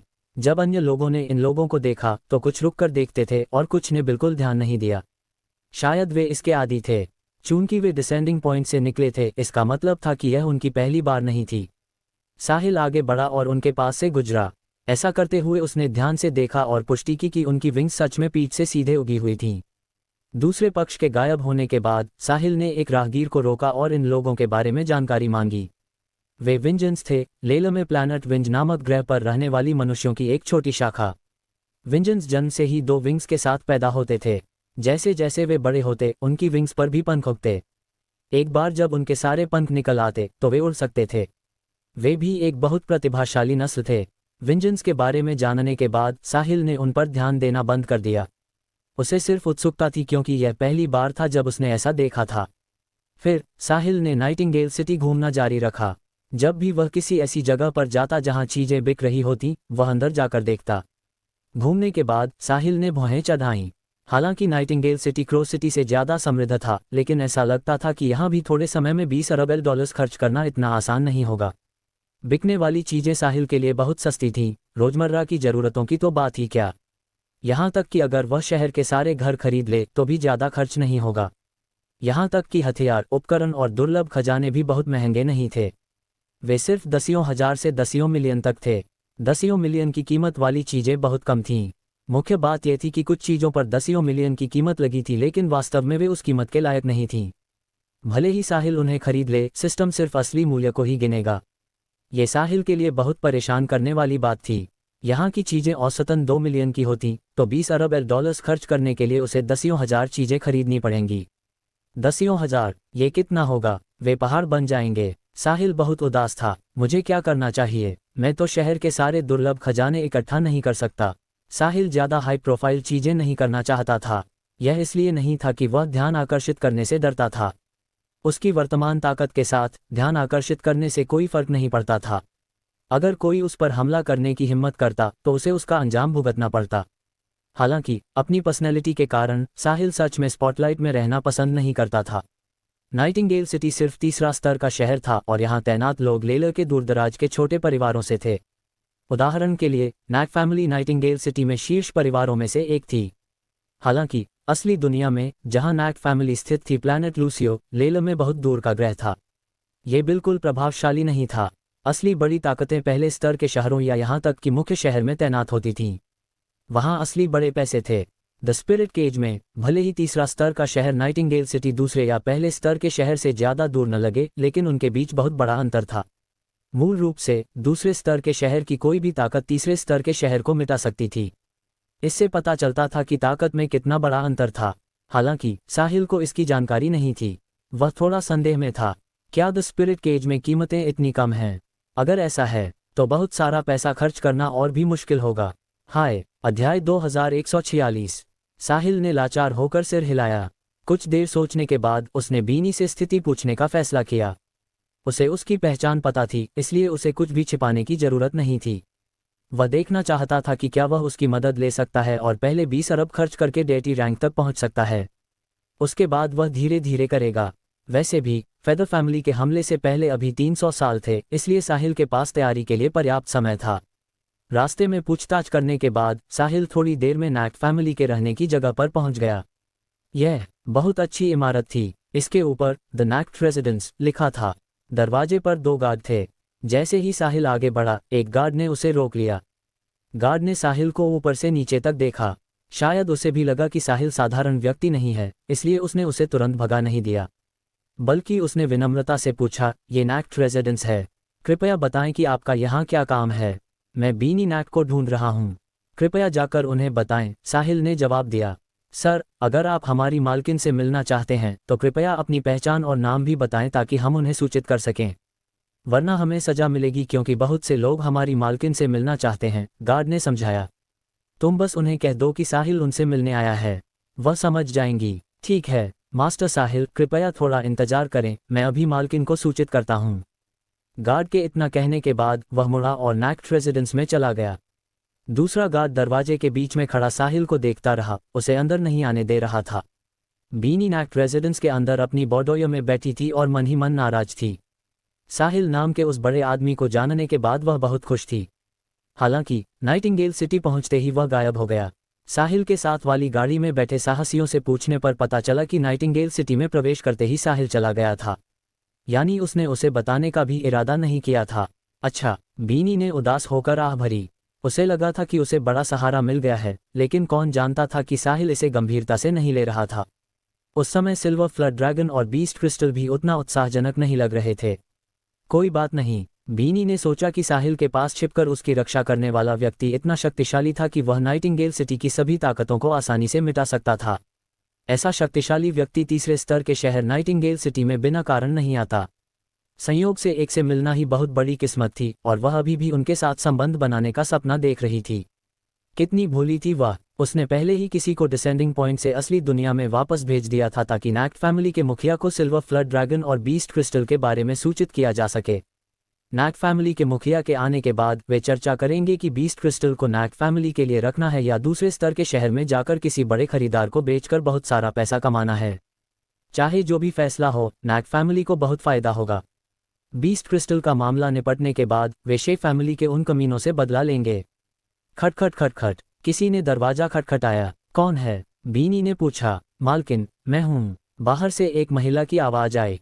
क्या है? मालकिन, कोई आपसे मिलने आया है। नहीं, बीनी ने तुरंत मना कर दिया। उसे लगा कि यह उसके पीछे पड़ने वालों में से कोई है जो उसे वापस लौटने की खबर सुनकर मिलने आया है। क्या आप निश्चित हैं, मालकिन? हाँ, पेरिडॉट, क्या तुम अभी भी बोल रही हो? क्या तुम्हें सजा मिलने की इच्छा है? मालकिन, आपको 2 बार सोचना चाहिए। आपसे मिलने आया व्यक्ति मास्टर साहिल है। वह कह रहे हैं कि उनसे बात करनी है। मास्टर साहिल? कौन सा मास्टर साहिल? बीनी भ्रमित हुई। जिसे आपने उस दिन मुझे बुलाने को कहा था, क्या आप भूल गईं? अध्याय 2147। बीनी ने एक पल सोचा। अचानक उसकी आंखों में आश्चर्य का भाव आ गया। जिस मास्टर साहिल को मैंने पेरिडॉट से बुलाने को कहा था, क्या वह वही साहिल है? क्या वह चुपके से नहीं चला गया था? क्या वह मेरे लिए वापस आया है? अभी अभी बीनी साहिल के जाने से उदास थी, इसलिए उसे उम्मीद नहीं थी कि वह अब वापस आएगा। उत्साहित होकर वह तुरंत उठी और दरवाजे पर गई और उसे खोल दिया। बाहर खड़ी पेरिडॉट चौंक गई। ममालकिन, पेरिडॉट चिल्लाई। पेरिडॉट, मास्टर साहिल कहाँ हैं? बीनी ने पेरिडॉट को नजरअंदाज करते हुए जल्दी से पूछा। वह बाहर इंतजार कर रहे हैं। क्या तुम बेवकूफ़ हो? तुमने उन्हें अंदर क्यों नहीं बुलाया? मालकिन, जैसे ही मुझे पता चला मैं आपको बताने आई, पेरिडॉट ने शिकायत भरे लहजे में कहा। चलो, साथ में मास्टर साहिल से मिलते हैं। हम उन्हें ज़्यादा इंतजार नहीं करा सकते। बीनी ने आगे बढ़कर रास्ता लिया। हालांकि पेरिडॉट को लगा कि मालकिन का साहिल के प्रति रवैया थोड़ा संदिग्ध है, फिर भी उसने मन में उठे संदेह को दबाया और जल्दी से पीछे चली। दोनों जल्द ही नैक्ट रेजिडेंस के गेट पर पहुंच गईं। जैसे ही वे बाहर निकली, उन्होंने साहिल को वहां खड़े देखा। मालकिन, दरवाजे पर खड़े गार्ड्स ने सम्मानपूर्वक पुकारा। बीनी ने जवाब नहीं दिया। वह साहिल के पास गई और मुस्कुराते हुए बोली, क्षमा करें मास्टर साहिल, आपको इंतजार करवाने के लिए। एम्स, बीनी, परेशान करने के लिए माफ़ी, साहिल ने विनम्रता से जवाब दिया। बिल्कुल नहीं, आपका यहाँ आना मेरे लिए सम्मान की बात है। आपकी उपस्थिति से मैं बहुत प्रसन्न हूँ, तो आप मुझे कैसे परेशान कर सकते हैं? कृपया अंदर आएं। बीनी बहुत उत्साहित थी। साहिल ने कोई विनम्रता नहीं दिखाई और सीधे नैक्ट रेजिडेंस में चला गया। 2 कदम चलने के बाद बीनी मुड़ी और दरवाजे पर खड़े 2 गार्ड्स को देखा। उसने सूचित किया, मास्टर साहिल नैक्ट फैमिली के सम्मानित अतिथि हैं। अब से जब भी वह आएं, मुझे सूचित करने की जरूरत नहीं। बस उन्हें अंदर लाएं और मुझे बताएं। जी, मालकिन, दोनों ने सम्मानपूर्वक कहा। बीनी मुड़ी और पेरिडॉट के साथ चल पड़ी। पेरिडॉट को अविश्वसनीय लगा, क्या साहिल सिर्फ निचले स्तर पर गुजारा करने वाला साहसी नहीं है? भले ही मालकिन को उससे प्यार हो गया हो और वह उसे नैक्ट फैमिली का दामाद बनाना चाहती हो, लेकिन वह इतनी विनम्र नहीं होंगी, है न? रुको, मालकिन के चरित्र को देखते हुए वह ऐसा कभी नहीं करेंगी। जरूर कोई ऐसी बात है जो मुझे नहीं पता। पेरिडॉट बचपन से बीनी के साथ थी, इसलिए कहा जा सकता था कि वह अपनी मालकिन को बहुत अच्छी तरह जानती थी। मालकिन सिर्फ साहिल को पसंद करने के कारण इतनी विनम्र नहीं हो सकती थी। इसका सिर्फ एक ही संभावना थी, मास्टर साहिल शायद साहसी से कहीं ज्यादा हैं। इसके बारे में सोचकर पेरिडॉट थोड़ी हक्की बक्की रह गई। जब उसने पहली बार साहिल से मुलाकात की थी, उसे पता था कि वह साहसी नहीं है। पता चला कि उसकी सच में दूसरी पहचान थी। अध्याय 2148। कोई आश्चर्य नहीं कि मालकिन ने साहिल के आने की खबर सुनकर इतना उत्साह दिखाया। साहिल और अपनी मालकिन की पीठ को देखते हुए पेरिडॉट को लगा कि यह आखिरकार परफेक्ट है। दोनों एक दूसरे के लिए पूरी तरह योग्य थे। बीनी ने साहिल को नैक्ट रेजिडेंस के लिविंग रूम में ले जाकर पेरिडॉट को बाहर पहरा देने को कहा और किसी को अंदर नहीं आने देने को कहा। बीनी जानती थी कि साहिल की पहचान को देखते हुए अगर वह यहाँ आया है तो उसे उससे कुछ चाहिए होगा। साहिल के बैठने के बाद बीनी ने उसके लिए चाय बनाई और चाय डालकर उसके सामने बैठ गई। मास्टर साहिल, कृपया चाय लें। धन्यवाद, एम्स। बीनी, साहिल ने चाय का कप उठाकर धन्यवाद दिया। एक घूंट लेने के बाद साहिल ने कहा, एम्स। बीनी, पिछली बार मुझे कुछ जरूरी काम था, इसलिए मैं बिना विदा लिए चला गया। मुझे उम्मीद है कि आप इसे दिल पर नहीं लेंगी। ऐसा मत कहिए, आपको अपनी बातों को प्राथमिकता देनी चाहिए और मेरी इतनी चिंता करने की जरूरत नहीं है। आपके बिना मैं कहाँ होती। मैं आपको ठीक से धन्यवाद भी नहीं दे पाई हूँ तो भला मैं कैसे नाराज हो सकती हूँ? बीनी ने डरते हुए कहा। एम्स। बीनी, मुझे खुशी है कि आप नाराज नहीं हैं। यह मेरे लिए छोटी बात थी, आखिरकार मैं भी टीम का हिस्सा था और मैंने आपका पैसा लिया था, इसलिए मुझे आपकी मुसीबतें हटानी चाहिए थी। साहिल हंसा। मास्टर साहिल, मजाक मत कीजिए। इतने थोड़े पैसे में आपको जैसा व्यक्ति नियुक्त करना हो तो हमें 10,000 साल पहले से बुकिंग करनी पड़ती। बीनी ने भी मुस्कुराते हुए जवाब दिया। मैं बॉडीगार्ड नहीं बन सकता, लेकिन अगर भविष्य में आपको कुछ चाहिए तो आप मेरे पास आ सकती हैं। अगर मैं कर सकता हूं तो मैं निश्चित रूप से आपकी मदद करूंगा। पहले से ही धन्यवाद मास्टर साहिल। दोनों ने कुछ देर बात की, फिर साहिल ने मुख्य बात कही। एम्स। बीनी, वास्तव में मैं इस बार आपसे मदद मांगने आया हूं। क्या बात है? एम्स। बीनी, आप नाइटिंगेल सिटी में लंबे समय से रह रही हैं, इसलिए मैं पूछना चाहता हूं कि नाइटिंगेल सिटी में सबसे महंगे खजाने कहाँ बिकते हैं? सबसे महंगे? आप क्या खरीदना चाहते हैं? बीनी ने पूछा। मैंने अभी तय नहीं किया कि क्या खरीदना है। मैं बस देखना चाहता हूं कि क्या कोई चीज़ मुझे पसंद आती है। यह मेरी द स्पिरिट केज में पहली बार है और मुझे यहाँ की चीज़ों के बारे में उत्सुकता है। साहिल ने जवाब दिया। मैं समझ गई, तो मुझे नहीं लगता कि नाइटिंगेल सिटी में आपको पसंद आने वाली कोई चीज़ होगी। हालांकि यह जगह क्रो सिटी और एंडलेस फॉरेस्ट के पास है, लेकिन अगर कोई ज़्यादा कीमती खजाना ढूंढ लेता है तो वह निश्चित रूप से यहाँ नहीं बेचेगा। बीनी ने कुछ सोचकर कहा। हालांकि एंडलेस फॉरेस्ट में ज़्यादा मूल्यवान खजाने नहीं मिलते थे, लेकिन कभी कभी 1-2 मिल जाते थे, जैसे इस बार उसने जो सिल्वर फ्लड ड्रैगन खरीदा था और उसके शरीर में बीस्ट क्रिस्टल था। वे अमूल्य माने जाते थे। नाइटिंगेल सिटी के ये परिवार उन्हें खरीदने में संघर्ष करते और अगर खरीदना भी चाहते तो कीमत कम करने की कोशिश करते। अगर नैक फैमिली के सीनियर्स का अंतिम फैसला इसे बेचने का होता तो वे नाइटिंगेल सिटी में नहीं बल्कि निकटतम दूसरे स्तर के शहर में करते। बीनी जानती थी कि साहिल की पहचान को देखते हुए वह साधारण खजानों को तवज्जो नहीं देगा। फिर नाइटिंगेल सिटी में उसे पसंद आने वाली कोई चीज़ मिलना मुश्किल था। यहाँ असाधारण चीज़ मिलना दुर्लभ था। नाइटिंगेल सिटी में कोई क्यों नहीं बेचेगा? साहिल हैरान हुआ, क्योंकि नाइटिंगेल सिटी सिर्फ तीसरा स्तर का शहर है। ये बहुत छोटा है और यहाँ की खपत सीमित है। यहाँ के लोग बहुत कीमती खजाने नहीं खरीद सकते। अगर कोई एंडलेस फॉरेस्ट में कुछ अच्छा ढूंढ लेता है तो वह निकटतम दूसरे स्तर के शहर या यहाँ तक कि पहले स्तर के शहर में ले जाता है। वहाँ की ताकतें आसानी से कीमती खजाने खरीद सकती हैं, बीनी ने समझाया। मैं समझ गया। साहिल समझ गया। क्रो सिटी अर्थ पर एक छोटे जिले के बराबर था, जबकि नाइटिंगेल सिटी एक शहर के बराबर था, और इसी तरह। इसलिए मुख्य शहर शायद अर्थ के कैपिटल सिटी या स्प्रिंगफील्ड जैसा होगा। अगर ऐसा है तो तीसरे स्तर के शहर की खपत स्तर वाकई सीमित थी। एम्स, बीनी, नाइटिंगेल सिटी से निकटतम दूसरे स्तर का शहर कितनी दूर है? साहिल ने पूछना जारी रखा। क्या आप दूसरे स्तर के शहर जाना चाहते हैं? मैं वहां जाकर देखना चाहता हूं। यहाँ हर दिन नहीं आता, इसलिए द स्पिरिट केज को अच्छे से देखना है। साहिल ने सिर हिलाया। मास्टर साहिल, निकटतम दूसरा स्तर का शहर सोल कहलाता है। अगर आप गाड़ी से जाते हैं तो लगभग 15 दिन लगेंगे। 15 दिन? इतनी दूर? मास्टर साहिल, आपको पता होना चाहिए कि द स्पिरिट केज आखिरकार एक आभासी दुनिया है। यहाँ तरह तरह के प्रतिबंध हैं और यह असली दुनिया से तुलना नहीं की जा सकती। अध्याय 2149। ठीक है, 15 दिन ही सही। साहिल के पास भी कोई चारा नहीं था। नाइटिंगेल सिटी जैसे तीसरे स्तर के शहर में 20 अरब खर्च करना बहुत मुश्किल था। समय और मेहनत की बात छोड़ दें, ये नाइटिंगेल सिटी में सनसनी भी पैदा कर सकता था। इसलिए एकमात्र समाधान सोल जाना था। सोल में डेटी रैंक तक पहुंचने के बाद वह पहले स्तर के शहर या यहाँ तक कि मुख्य शहर जाएगा। वहाँ वह सच में चमकेगा। लेले की ज़्यादातर शक्तिशाली ताकतें पहले स्तर के शहरों और मुख्य शहरों में तैनात थीं। इसके अलावा वह जहाँ भी हो, वह किसी भी समय द स्पिरिट केज छोड़कर असली दुनिया में वापस जा सकता था। साहिल ने बीनी से सोल के बारे में कुछ जानकारी मांगी। दोनों खुशी खुशी बातें कर रहे थे, तभी दरवाजे पर दस्तक हुई। खट खट खट खट। मैंने कहा था न कि हमें परेशान न करें। बीनी ने भौहें चढ़ाकर थोड़ी नाराजगी से डांटा। मालकिन, मुखिया आ गए हैं और वे आपको मीटिंग हॉल में बुला रहे हैं, पेरिडॉट ने दरवाजे के बाहर से कहा। ठीक है, मैं समझ गई पेरिडॉट। उन्हें बताओ कि मैं जल्दी आ रही हूँ। बीनी के इतना कहने के बाद साहिल ने जल्दी से कहा, एम्स। बीनी, आपको जाना चाहिए। वैसे भी मुझे ज़्यादातर जानकारी मिल गई है। ठीक है मास्टर साहिल, मैं पेरिडॉट को पहले आपको गेस्ट रूम में आराम करने के लिए भेजती हूँ, बीनी ने कुछ सोचकर कहा। जरूरत नहीं एम्स। बीनी, मुझे सोल के लिए जल्दी जाना है, इसलिए मैं आपको ज़्यादा समय नहीं लूँगा, साहिल ने उसका न्योता ठुकरा दिया। उसे सोल जाना था और वह यहाँ समय बर्बाद नहीं करना चाहता था। सिर्फ 200 लैविश पॉइंट्स की ज़रूरत थी कि उसका बॉडी और माइंड सेक्रेड लेवल 10 से डेटी लेवल 1 तक पहुँच जाए। उस समय न केवल असली दुनिया में उसकी ताकत में गुणात्मक छलांग लगेगी, बल्कि द स्पिरिट केज में भी उसकी ताकत बहुत बढ़ जाएगी। मास्टर साहिल, पहले गेस्ट रूम में आराम कर लीजिए, शायद मैं भी आपके साथ सोल जाऊं। एम्स। बीनी, क्या आप भी सोल जा रही हैं? हाँ, शायद जाऊं। क्या आप मेरा इंतजार कर सकते हैं? बीनी के विनती भरे चेहरे को देखकर साहिल थोड़ा नर्म पड़ गया। ठीक है, मैं पहले आराम कर लूँगा। बहुत अच्छा, धन्यवाद मास्टर साहिल, बीनी खुशी से बोली। नैक फैमिली का मुखिया इस बार द स्पिरिट केज में बीस्ट क्रिस्टल के बारे में चर्चा करने आया था।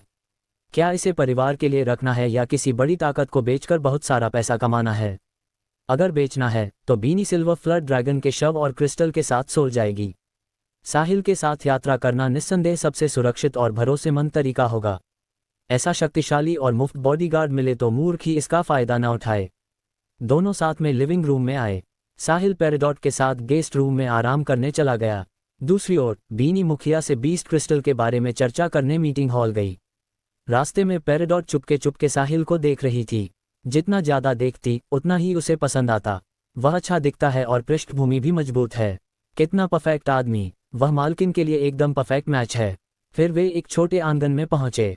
मास्टर साहिल, ये गेस्ट रूम है, आप यहाँ अच्छे से आराम कर सकते हैं और मालकिन और परिवार के मुखिया की बातचीत खत्म होने के बाद मैं आपको देखने आऊंगी, पेरिडॉट ने चाहते हुए कहा। ठीक है, धन्यवाद, आपका स्वागत है, पेरिडॉट ने इतना कहकर मुड़कर चली गई। वह साहिल से बात करना चाहती थी, लेकिन उसे पता था कि अभी समय नहीं है। जब वह बीनी से शादी कर लेगा और नैक फैमिली का दामाद बन जाएगा तो पेरिडोट को साहिल के साथ अकेले रहने या उसके साथ बिस्तर पर होने का हक मिलेगा। साहिल छोटे आंगन में गया जिसमें पहाड़, तालाब और मंडप था। दृश्य बुरा नहीं था। अध्याय 2150। एक जगह बैठने के बाद साहिल ने सोचा कि आसपास कोई नहीं होना चाहिए। फिर उसने सिस्टम पैनल खोला, द स्पिरिट केज से बाहर निकलने का विकल्प ढूंढा और उसे चुना। एक चक्रवात के बाद साहिल ने आंखें खोली और देखा कि वह स्टार किंगडम के इरिडेसेंट सेक्ट में वापस आ चुका था जहां वह एकांत में रह रहा था। फिर उसने सीलिया और अन्य लोगों को ढूंढा और उन्हें बताया कि वह कुछ समय के लिए बंद कमरे में जाएगा। उसके बाद वह वापस द स्पिरिट केज में चला गया। वह अभी भी उसी स्थिति में था। सफल आवागमन ने साहिल को सिस्टम की ताकत पर आश्चर्य करने पर मजबूर कर दिया। इसने द स्पिरिट केज के नियमों को पूरी तरह बदल दिया था। द स्पिरिट केज में प्रवेश करने वाला हर व्यक्ति सिर्फ डिसेंडिंग पॉइंट पर ही आवागमन कर सकता था। इसके विपरीत साहिल किसी भी समय कहीं से भी बाहर जा सकता था। ये दिखाता था कि सिस्टम द स्पिरिट केज से ऊपर था। वापस आने के कुछ देर बाद ही दरवाजे पर दस्तक हुई। खटखट खटखट। साहिल ने दरवाजा खोला और बाहर बीनी खड़ी थी। इस समय बीनी का चेहरा लाल था और वह थोड़ी उत्साहित लग रही थी। नैक फैमिली के मुखिया से चर्चा करने के बाद उन्होंने बीस्ट क्रिस्टल को बेचकर पैसा कमाने का फैसला किया था। नैक फैमिली की असली दुनिया में जिंदगी कुछ समय से मुश्किल थी। अगर यह बीस्ट क्रिस्टल बिक गया तो नैक फैमिली को निश्चित रूप से लंबे समय तक जीवित रहने में मदद मिलेगी। अगर बीस्ट क्रिस्टल बेचना है तो नाइटिंगेल सिटी में नहीं करना चाहिए। यानी वह साहिल के साथ सोल जाएगी खरीदार ढूंढने। वह आधे महीने तक साहिल के साथ रह सकती थी, तो बेशक वह बहुत खुश थी। और इस बार उसे सिर्फ कुछ गार्ड्स चुनने थे सिल्वर फ्लड ड्रैगन के शव की सुरक्षा के लिए। उसे सुरक्षा की चिंता करने की भी जरूरत नहीं थी। साहिल के साथ बहुत सुरक्षित रहेगा। साथ ही सुरक्षा पर पैसे भी बचेंगे। एक पंथ दो काम। मास्टर साहिल, आपको इंतजार करवाने के लिए माफी, बीनी ने माफी मांगते हुए कहा। कोई बात नहीं, आपका फैसला क्या है? मास्टर साहिल, आपको आज रात यहीं रुक जाना चाहिए। मैं तैयारियां कर लूंगी और कल सुबह आपके साथ सोल चलूंगी। क्या आपको ठीक लगता है? बीनी ने सावधानी से पूछा। उसे डर था कि साहिल एक रात का इंतजार नहीं कर पाएगा और तुरंत जाना चाहेगा। ठीक है, मैं यहाँ रात गुजार लूंगा। कल सोल चलते हैं। साहिल ने बिना सोचे सहमति दी। किसी का रास्ता दिखाना अच्छा रहेगा। हालांकि यह अकेले जाने से धीमा होगा, लेकिन ये बीनी से द स्पिरिट केज के बारे में और जानने का अच्छा मौका भी होगा। आखिरकार साहसी सिर्फ निचले स्तर के लोग थे और उनका ज्ञान सीमित था। बीनी चाहे किसी भी तरह छोटे परिवार से थी, लेकिन वह कमजोर नहीं थी। इसलिए उसे साहसियों से ज्यादा पता होना चाहिए था। धन्यवाद, धन्यवाद मास्टर साहिल, बहुत बहुत धन्यवाद। बीनी बहुत उत्साहित थी। एम्स, बीनी, आपका स्वागत है। जब हम सोल पहुंचेंगे तो मुझे भी आपकी मदद चाहिए होगी। चिंता मत कीजिए मास्टर साहिल। सोल पहुंचने पर मैं आपको जो भी पसंद आएगा वह जरूर खरीदने में मदद करूंगी। बीनी उत्साह के साथ साहिल से विदा लेकर तैयारियां करने चली गई। नाइटिंगेल सिटी से सोल तक गाड़ी से जाने में कम से कम आधा महीना लगेगा। उस दौरान का खाना पीना और कपड़े लत्ते का इंतजाम करना था।